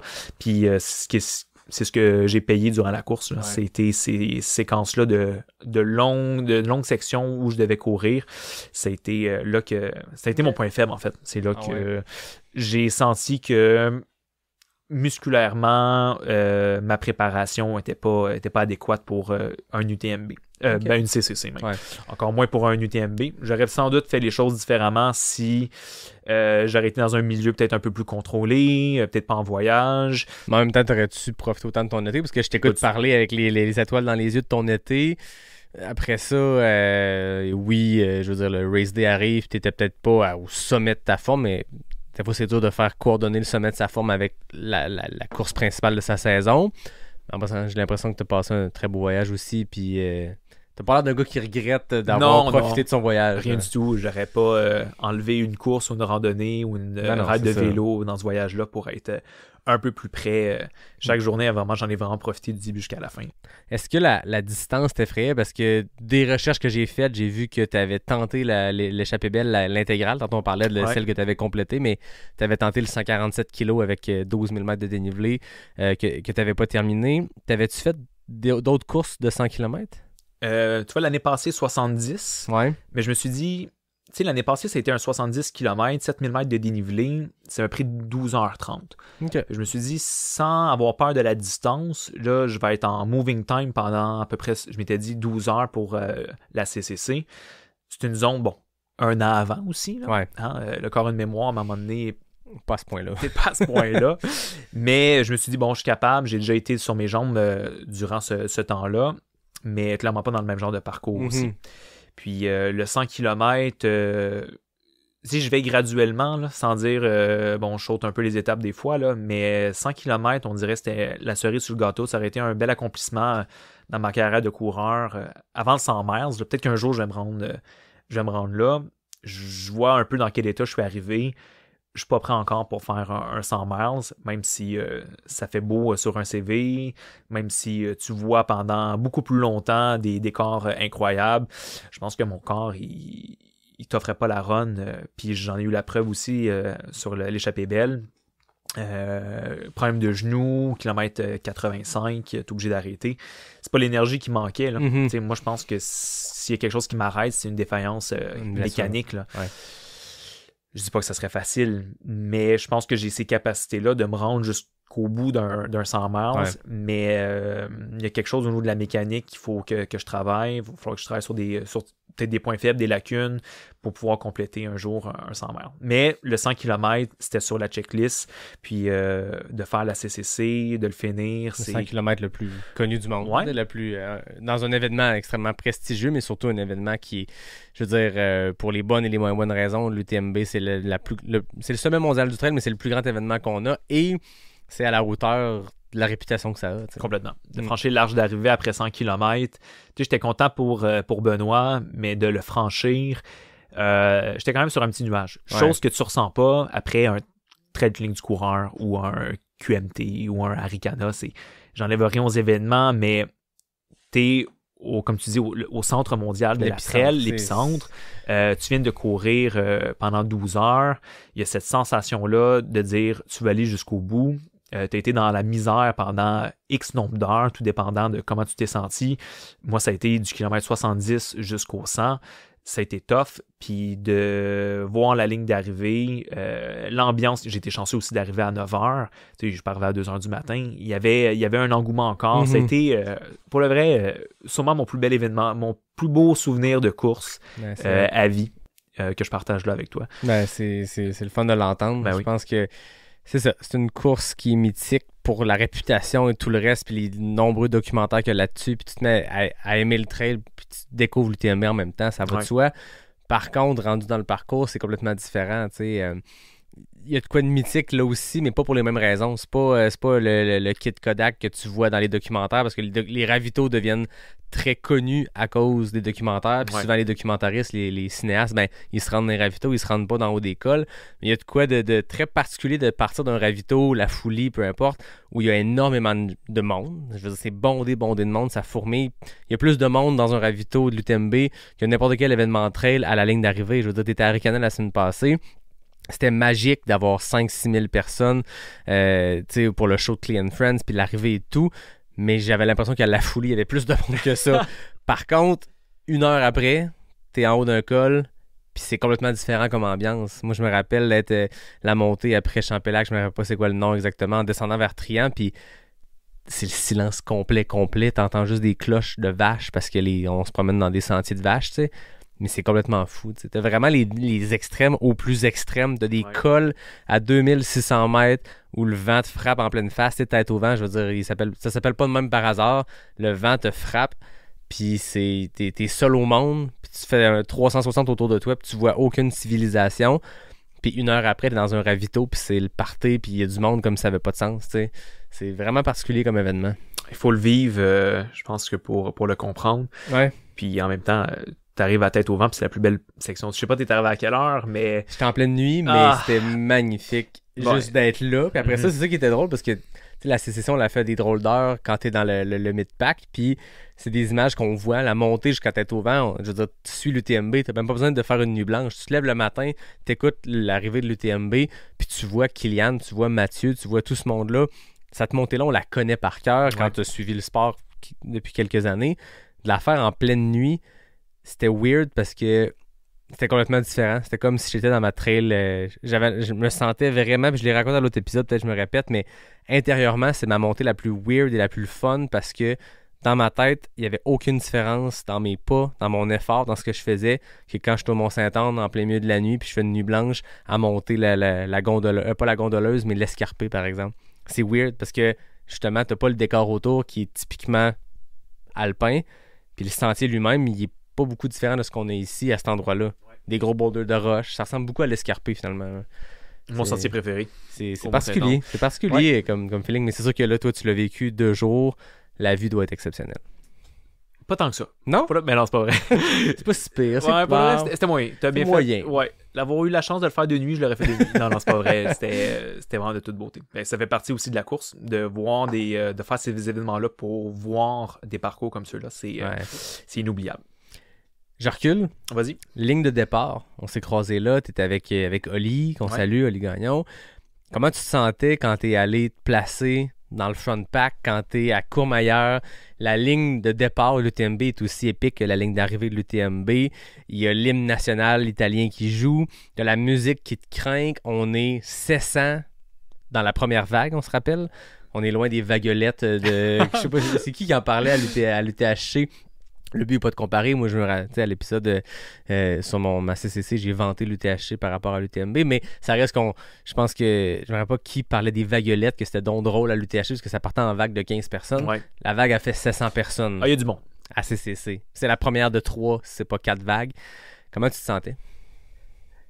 Posé. Ouais. J'étais pas plus excité. J'étais fébrile. J'étais vraiment... Je sais pas. J'étais calme. Vraiment. J'étais pas plus rempli d'émotions. Tu sais, des fois, on dirait que t'es un peu déconnecté aussi. Tu sais, j'essaie de me dire comment je me sentais. Tu très, très calme, posé, j'anticipais rien. Pour moi, pour le vrai, c'était comme un long training, mais il y avait un bel engouement vraiment de voir les gens autour. Je ne pouvais pas ignorer ça. L'ambiance qu'il y avait, c'était quand même assez c'est survoltant, ça donne un peu des ailes. Puis, tu sais, ça se passe tout ce temps-là que tu attends, c'est un peu long. Puis là, quand il arrive le signal de départ, là, ça commence. Puis après ça, tu penses juste à courir, puis à qu'est-ce que tu vas manger, à qu'est-ce que tu vas boire. Puis durant toute la course, tu es un peu tracassé un peu par ça. Tu regardes un peu le paysage, les gens sont où, ton rythme, tu es à l'écoute de tes sensations. La course, elle dure 10 minutes. Là. Au final, tu cours pendant 2h30, mais tu es tellement préoccupé, puis la tête qui réfléchit à plein de choses, que quand la course finit, ben, tu te dis, du coup, non, c'est déjà fini cette course-là. Mais non, au début, vraiment, je me sentais... c'est sûr que c'est plus les 12 heures avant, la nuit avant, il n'y a jamais de stress. Il n'y a aucune course qui me stresse au point de faire de l'insomnie. Il y a toujours cette excitation-là. C'est une bonne excitation. C'est jamais angoissant ou terrorisant. Je me dis, je me lance dans quelque chose, puis j'ai pas d'attente. Fait que quand tu n'as pas d'attente, tu te dis, je serai pas déçu, peu importe ce qui arrive. Puis j'ai passé un super bel été aussi avant. Si je réussis du mieux que je peux, ça va être la cerise sur le gâteau. Fait que j'anticipais la course super bien. Puis sur la ligne de départ, je pense que ça se reflétait par mon calme. T'avais l'air d'un gars très posé, en tout cas. Je pense que j'étais posé. Je pense que je suis toujours un peu posé, mais... si j'allais dire, mais j'aime cette approche-là. Ce que je viens d'entendre... de justement, j'ai pas d'attente, je suis là pour m'amuser. C'est le fun d'entendre ça de la part de quelqu'un qui est rentré à CCC en 12 heures. Ouais, mais on dirait que comme je te dis, j'allais là un peu comme en imposteur. T'avais-tu ce sentiment-là? Ben, pas en imposteur, mais bon, j'étais en avant complètement avec Thibaut puis John. Je les appelle Thibaut puis John. On s'est fait un props dès le départ. Non, ils ont su qu'Ilian leur avait parlé de toi, qu'ils connaissaient. Avec la conversation qu'on avait eue, il avait dit, il y a un Québécois qui arrive, il va être dans les tops. Ouais. Mais non, pas du tout. Mais plus au Québec. Au Québec, je suis quand même... J'ai le sentiment qu'il faut bien que je performe, mais je suis au courant de le classement que je pourrais avoir. Là, je me suis dit, juste finir cette course-là, comme je t'ai dit, même à la fin, j'avais pas d'orgueil de me faire dépasser comme ça violemment dans la descente. Oui, sans aucun respect, là, de me faire dépasser. Puis, comment ça va? Le gars, il me dépasse. On s'était vu à Champé, puis il me dépasse à la fin. Une bombe. Mais je voulais pas le rattraper. Puis à quoi ça m'aurait servi de le coller pour aller l'accoter? T'as bien fait ta course, me dépasser. Puis au final, on se revoit à l'arrivée. Les deux, on a terminé. Puis on se fait un props. Oui, puis rendu là, je suppose aussi que c'est impressionnant, 50e place sur 1900, mais sort de notre sport, sort de nous qui sommes le nez collé dans ce sport-là. Ça veut pas dire grand-chose. Nous, on finit des courses, puis tu sais, les positions que tu fais, puis je sais pas qui l'autre fois m'écrivait, j'oublie le nom, mais tu sais, il y a beaucoup de gens qui m'écrivent, puis quelqu'un me disait, je me mets beaucoup de pression, puis ça m'a fait du bien d'entendre Marianne parler à quel point elle était low profile. Pas low profile, mais je veux dire, à quel point elle était là pour les bonnes raisons. Puis à quel point le classement, ça n'a pas tant de valeur, même quand tu finis deuxième à l'UTMB, c'était pas ça son objectif. Puis il y avait une pression en plus sur elle. Ben, c'est ça. Qu'il n'y avait pas sur moi. Mais moi, je peux me sentir comme s'il n'y avait pas de pression, puis de faire ma course comme un peu monsieur, madame, tout le monde. Il n'y a personne qui va... je ne passerai pas dans le journal après. Martin, il a fini 50e. Les attentes étaient qu'il finisse dans le top 5. Marianne, peut-être un peu plus, qu'elle doit subir cette pression-là. Puis je dis Marianne, mais il y en a plein d'autres aussi c'est ça. Qui doivent être déçus par ce qu'ils projettent, puis par le classement qu'ils ont à la fin. Mais en même temps, c'est toi qui décides comment tu réagis par rapport à ça, parce que oui, la pression, puis tu sais, Marianne, je pense qu'elle était encore un peu underdog, puis encore moins underdog, elle était même pas dans la shortlist, il y avait comme sorti les personnes pour l'UTMB qui pourraient bien performer, puis il y avait comme la liste des prédictions, puis tu avais comme l'autre liste. Voici des noms de gens qui pourraient bien faire, mais pas assez pour être dans la première liste, puis Marianne était là, c'est la dernière fois de sa vie qu'elle va être dans cette liste-là, elle va toujours être dans les tops, mais elle me donne vraiment l'impression, puis on la salue parce qu'elle va venir, puis on va continuer de faire les en route pour les mois à venir. Marianne avait le souhait qu'on continue, puis moi, bien sûr, j'avais le souhait de continuer à lui parler chaque mois pour enregistrer ces épisodes-là, mais j'ai le feeling que dans son approche du sport puis dans sa personnalité, oui, il y aura peut-être une pression, mais je sens qu'elle a le bon type de personnalité pour que ça y passe un peu par-dessus la tête.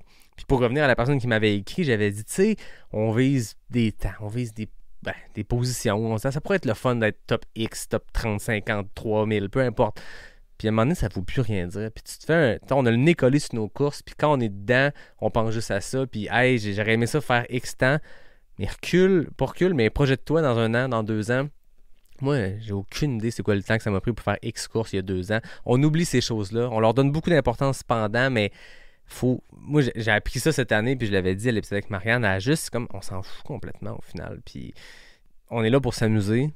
Puis ces choses-là, on s'en rappellera pas, alors que toi, quand tu vas parler de ta CCC dans 2-3 ans, oui, je veux dire, la performance est exceptionnelle, là, je te le dis, je te le donne, c'est fou. Mais j'ai l'impression que quand t'écoutais, tu vas parler de ta semaine avec JP et toute la gang, tu vas parler de ton voyage, puis tu vas parler de le fun de traverser ou l'excitation de traverser la ligne d'arrivée.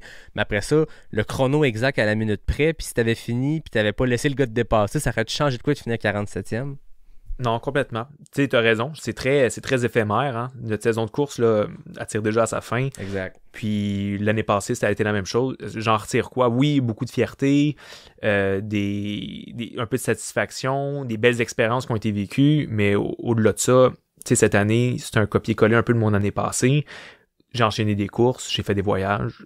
C'était une super belle année. La course, au final, comme je te dis, c'est la cerise sur le gâteau. Ben oui. Oui, on s'entraîne au quotidien pour se dépasser, mais c'est surtout, je pense, pour vivre des expériences, s'occuper, avoir du plaisir au quotidien. Puis moi, je le vis, puis c'est pour ça aussi que j'ai été vivre au Lac-Beauport. J'ai fait le move de partir de Montréal pour aller au lac pour justement vivre cette passion-là, pas de la course, tu sais, du plein air en général au quotidien. Puis je réussis à le vivre pleinement un peu tous les jours. Les week-ends, c'est d'autres sorties dans des endroits qui sont différents que celui d'été quand j'étais dans le coin de Laval ou de Montréal. Dans les voyages, mais là, c'est fois 1000. Tu sais, tu vis des expériences que tu n'aurais jamais vécu, des choses que tu n'aurais jamais vues au Lac-Beauport, à Montréal. Sans dire je sors de ma zone de confort parce que, tu sais, la rando, j'en fais au Québec. C'est juste que là, tu te retrouves dans un paysage, dans des montées plus longues, dans des paysages alpins, avec des gens que tu rencontres, qui ont des expériences un peu différentes. Puis c'est des discussions des fois que tu as avec des gens qui t'inspirent à faire d'autres projets. J'ai rencontré des gens à un moment donné quand j'étais en Allemagne, puis ils m'ont dit « faut vraiment que tu ailles en Tasmanie. » Puis next thing you know, j'ai été en Tasmanie à cause de ces gens-là. Ouais. Ça aurait pas été de ces gens-là, ce petit coin de pays-là de l'Australie, je serais pas allé. Il y a des must qu'on entend quand tu dis 10 randonnées incontournables à faire dans une vie. Là, tu regardes ça sur Google, ils te lancent un peu les mêmes que tout le monde dit, mais des fois, tu fais des rencontres, ils te donnent ils te content des récits, des aventures qu'ils ont fait dans tel coin, dans les Pyrénées. Il faut vraiment que tu aies fait ce sommet-là. C'est magique, c'est un peu moins populaire. Fait qu'après ça, tu vis ces moments-là, puis si tu peux le partager avec des gens, ben c'est encore mieux. Moi, je l'ai vécu avec Théo à certains moments. On a vécu des trips à 2, puis ça a changé un peu ma vision après ça du voyage, sur mes prochains projets, d'être accompagné de quelqu'un qui trippe comme toi, qui mange comme toi, on a le même beat. T'sais, là, je dis Théo, mais j'ai mon ami Julien aussi, ça pourrait être JP. Je pense que je suis bien entouré pour faire des voyages avec des gens qui vont pouvoir partager ces moments-là, que quand je vis tout seul, c'est cool, mais de le vivre avec quelqu'un, puis pour toujours après ça, ça va nous suivre, puis ça va nous avoir unis dans tout ça, ce trip-là qu'on a vécu pendant 3 semaines intensément. Après ça a été avec ma sœur, mais tu sais, des histoires comme ça, j'en ai pas 10 000, mais tu sais, j'en ai vécu des trips dans les dernières années, puis j'aimerais ça continuer à en vivre aussi dans les prochaines années. Écoute, c'est super inspirant. C'est le fun d'entendre ça. Puis comme tu dis, ça enlève un peu de pression sur les courses quand ces événements-là font partie d'un tout puis d'un bel été. Au final, on est juste là pour triper dans le bois. Là. Ouais, complètement. Puis t'as l'air d'un gars qui tripe dans le bois. Ben, je le suis. Pas plus tard que ce matin que je tripais dans le bois. Ah, ben écoute, on recommande ça tous les jours. Je pense que tous les bons médecins recommandent tripage dans le bois tous les jours. Exactement. C'est bien dit. La même raison pour qu'on a choisi ici plutôt que d'autres quartiers à Québec, c'est que le tripage dans le bois est à 2 pas. Tout à fait. Ah, 2 pas. Mais 1 kilomètre. Moi, j'ai eu une opportunité. C'est pas tout le monde qui est dans ma situation. Tu sais, quand je suis déménagé au Lac-Beauport, j'avais 27 ans. Tu sais, là, j'en ai 29. J'étais célibataire, pas d'emploi. J'étais pas sur le chômage, mais mon remplacement se terminait à Montréal dans une école. Après ça, une opportunité qui s'offre à moi d'habiter au Lac-Beauport. Je me suis dit, si je peux travailler comme enseignant à Montréal ou à Laval, je peux très bien le faire aussi à Québec. c'était à 3 heures aussi. Puis finalement, écoute, tout s'est bien enchaîné. J'ai une bonne étoile. J'ai eu des contrats assez rapidement. J'ai toujours une bonne étoile, je pense. Je rencontre toujours des bonnes personnes ou je vis toujours des belles expériences avec les gens que je rencontre ou où je me situe. Ouais, j'ai une bonne étoile. Écoute, dans la vie, on dit qu'on fait notre chance aussi. Des fois, il y a ça. Puis après ça, je pense que t'es une personne qui est sensible, les gens qui l'entourent, c'est ce que je sens de toi aussi, qui est généreux, mais tu sais, qui veut prendre sa place auprès des gens qui l'entourent, puis qui connecte avec des humains. Fait que je pense que ça amène aussi des fois de rencontrer les bonnes personnes au bon moment, puis on se la fait soi-même sa bonne étoile. Hein? Ouais, ça me rappelle quand je suis arrivé à Miribel. Ça, je l'ai conté à plusieurs personnes, c'était vraiment assez comique. Je suis dans mes affaires, je fais de la randonnée depuis une semaine. Puis là, j'anticipe d'arriver à Miribel, qui est une ville dans une grosse station de ski, en me disant, mon Dieu, ça va être terrible, ça va être long. Je vais arriver là-bas, un peu avec des bourgeois. C'est des grands chalets, c'est des condos. Il n'y a pas moyen vraiment de rentrer en contact avec ces gens-là, versus, des fois dans les refuges ou dans les sites où est-ce qu'il y a des campements proches des refuges. Toujours moyen de rencontrer un randonneur qui va te jaser de sa semaine puis de sa journée. Moins évident à Miribel. Puis j'arrive là-bas, je m'envoie à l'information touristique, puis je rencontre une fille qui travaille à l'information touristique qui voit en moi comme un randonneur, un peu un explorateur, qui a vécu à peu près un même cheminement quand il était plus jeune. Puis elle me dit, hey toi, clairement que tu vas avoir besoin d'une douche après ta course. Si tu as besoin d'un endroit où te reposer là, après ta course, comme après le kilomètre vertical, viens-t'en, il n'y a pas de trouble, je te laisse mes clés. Puis moi, je vais travailler, puis écoute, fais comme chez vous. Puis j'étais comme, mon Dieu, j'ai rien demandé, puis j'étais vraiment pas insistant. Puis il y avait aucune arrière-pensée non plus, là, tu sais. Elle t'a juste filé comme personnalité, ça fit, puis let's go, je trouve ma porte. Ouais, puis après ça, je dors dans ma tente, parce que, son appartement était juste minuscule. Fait que j'ai mis ma tente dans le parking, mais, j'ai eu... Parking? Ouais, non, c'était pas vraiment camping-friendly, Miribel. Je me suis retrouvé sous un escalier dans son hôtel, en me disant, pas besoin de mettre la tente, je descends les marches en colimaçon, je mets mon matelas de sol là sous les escaliers. Finalement, écoute, ça a été le bordel. Durant la nuit, les gens qui passaient par là, moi qui m'attendais à être super tranquille, parce que c'était comme l'escalier de secours, un peu, personne ne passe par là, mais finalement tout le monde passait par là. La veille de ma course du 25 kilos. Puis là, pour te dire que j'ai une bonne étoile, je m'en vais chercher mon repas d'après-course après le kilomètre vertical. Puis j'avais rencontré des gens comme 24 heures avant, 48 heures avant, dans un refuge qui était passé peut-être à 6 heures de Miribel. Un père et sa fille qui sont là. Puis le père, il vient me voir et il me dit, tu sais, j'ai pensé à ça. On a vu une petite discussion sur un coin de table de pique-nique, là, une trentaine de minutes.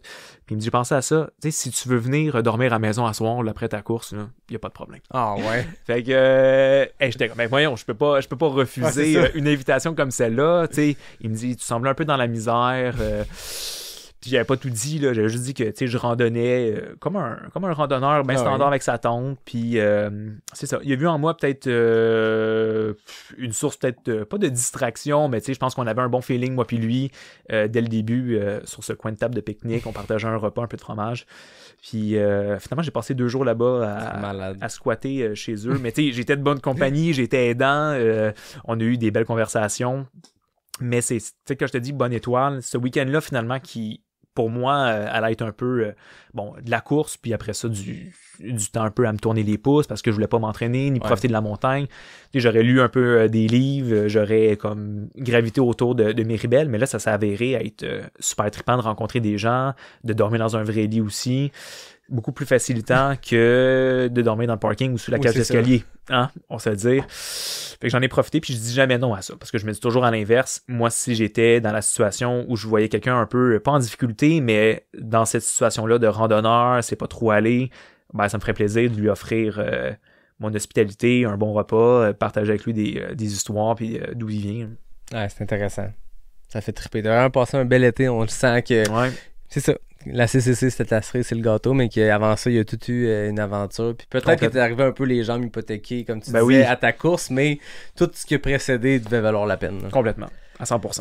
Avant qu'on se laisse, t'as voyagé beaucoup pour la course. Ouais. T'as fait beaucoup de courses en voyageant. Je sais pas lequel vient avant l'autre.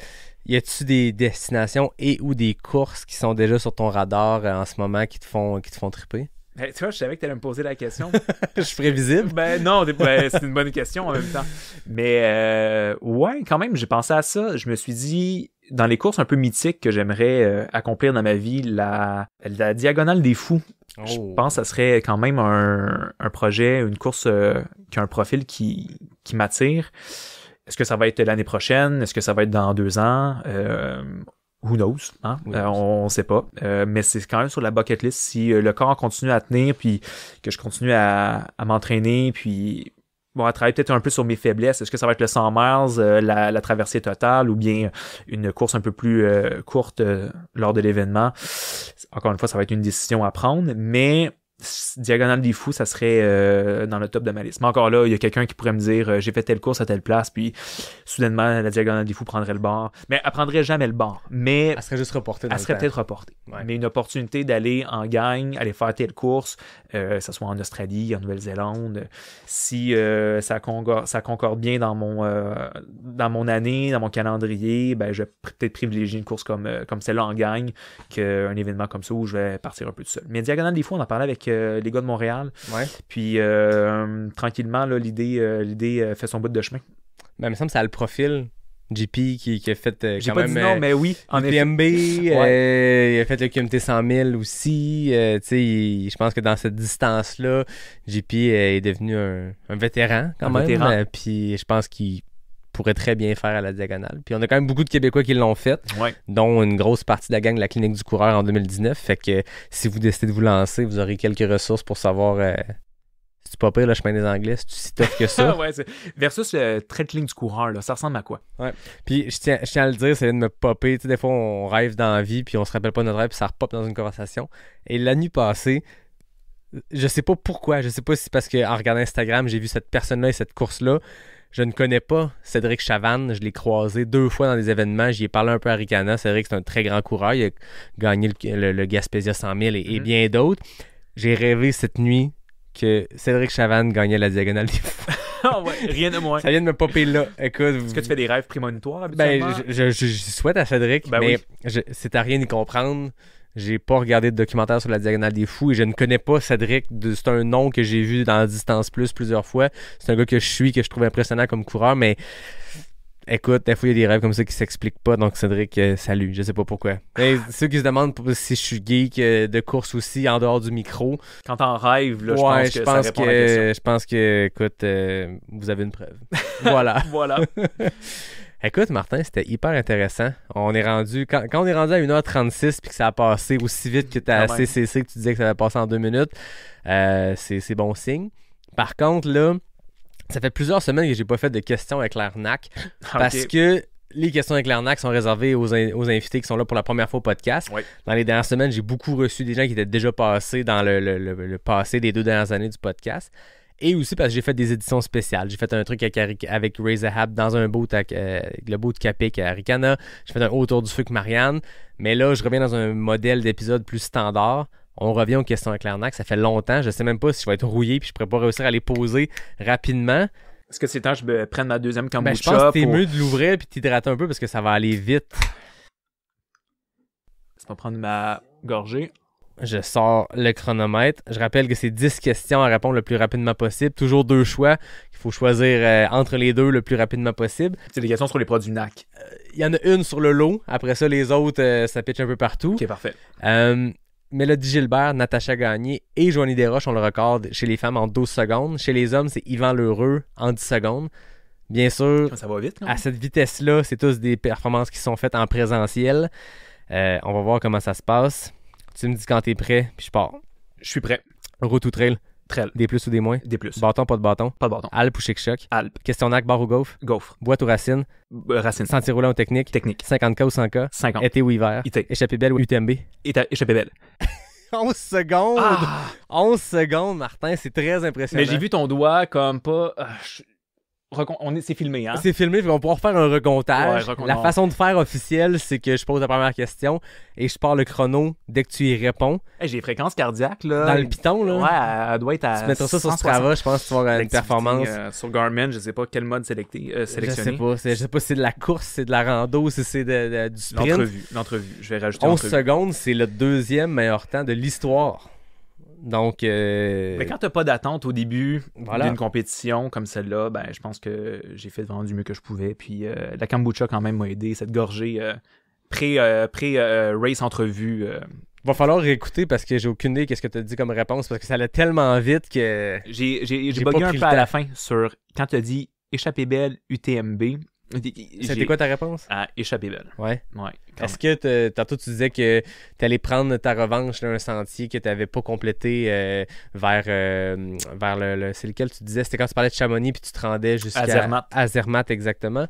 Est-ce que tu as quelque chose à régler avec cette intégrale-là de l'échappée belle? Ben, pour le reste, quand je l'ai terminé, je me suis dit un jour je vais y retourner puis Ouais. je vais le finir. Mais c'est pas encore arrivé. Je pense que toute bonne chose peut se faire attendre un peu. Puis l'échappée belle, ben un peu comme la Diag. Mais tu sais, l'échappée belle, j'ai quand même un sentiment de justement de non-accomplissement, mais pas une déception. Mais je vais y retourner, puis je vais y retourner en étant peut-être plus compétent avec des meilleurs outils. Puis je pense que là, avec le background que je commence à avoir, ben je vais peut-être être plus en mesure de la terminer quand ça va être le bon moment. L'expérience rentre, puis de course Tranquillement. en course, même si c'est pas cette distance-là, ce type de profil-là, ça demeure que c'est ça. On se met des kilomètres dans les jambes, on se met du D+ dans les jambes. Ouais, puis puis il va y avoir une- mentalement, il y a quelque chose aussi qui se crée. Tu sais, Ouais. Il va avoir encore plus une grande signification quand je vais Ouais. l'avoir terminé, en me disant que je l'ai pas fini la première fois. Mais tu sais, je l'ai fini, au final, le massif de Beldon, je l'ai traversé. Hein, Exact. parce qu'on sait que j'ai fait les 85 derniers kilos, puis j'ai fait les 80 premiers kilos. Fait que j'ai traversé le massif de Concrètement, Beldon. tu l'as fait. Pour un randonneur, j'ai traversé le massif. Exact. C'est mission accomplie. Ouais. Ben, là, l'accomplissement final, ça va être de le courir du début jusqu'à la fin, sans arrêter. Exactement. Écoute, Martin, c'était un grand plaisir. Pareillement. Je pense qu'on avait beaucoup à jaser. Puis je pense qu'on aurait pu continuer comme ça encore longtemps, mais c'était extrêmement intéressant. Puis je suis certain que les gens vont vraiment triper. Bon, ben écoute, tu posais des bonnes questions, t'es de bonne compagnie à refaire. Ben, tout à fait. L'invitation est déjà lancée pour la prochaine fois. Très cool. Puis écoute, moi, comme je t'amène tout le temps à remercier à mes partenaires, donc NAC, Noctem, ici pour la bière. Monsieur T, on les salue parce que je pense que est-ce que tu as aimé le kombucha? J'adore. Faisons une critique. Tu l'as goûté, tu y goûtais pour la première fois. Comment ça a été? Pas trop sucré, pas trop pétillant. Habituellement, c'est ce que je recherche chez une kombucha. Et correspond parfait à mes goûts. Bon, ben, on salue Monsieur T. Ils sont pas partenaires du podcast, mais je pense Je qu'ils le ont devine. comblé Martin, mon invité. Donc, comme je disais, NAC, Capic 1, Noctem, les partenaires du podcast. Je remercie David Hébert pour le design graphique. Je remercie Fred Desroches pour le thème musical. Je remercie les auditeurs. Je me suis rendu compte hier que ça faisait plus de 2 ans que le podcast a lancé. Puis à l'anniversaire du podcast, j'étais en Europe en train de faire la CCC. Fait que ça m'est comme sorti de la tête qu'il y avait un anniversaire quelconque.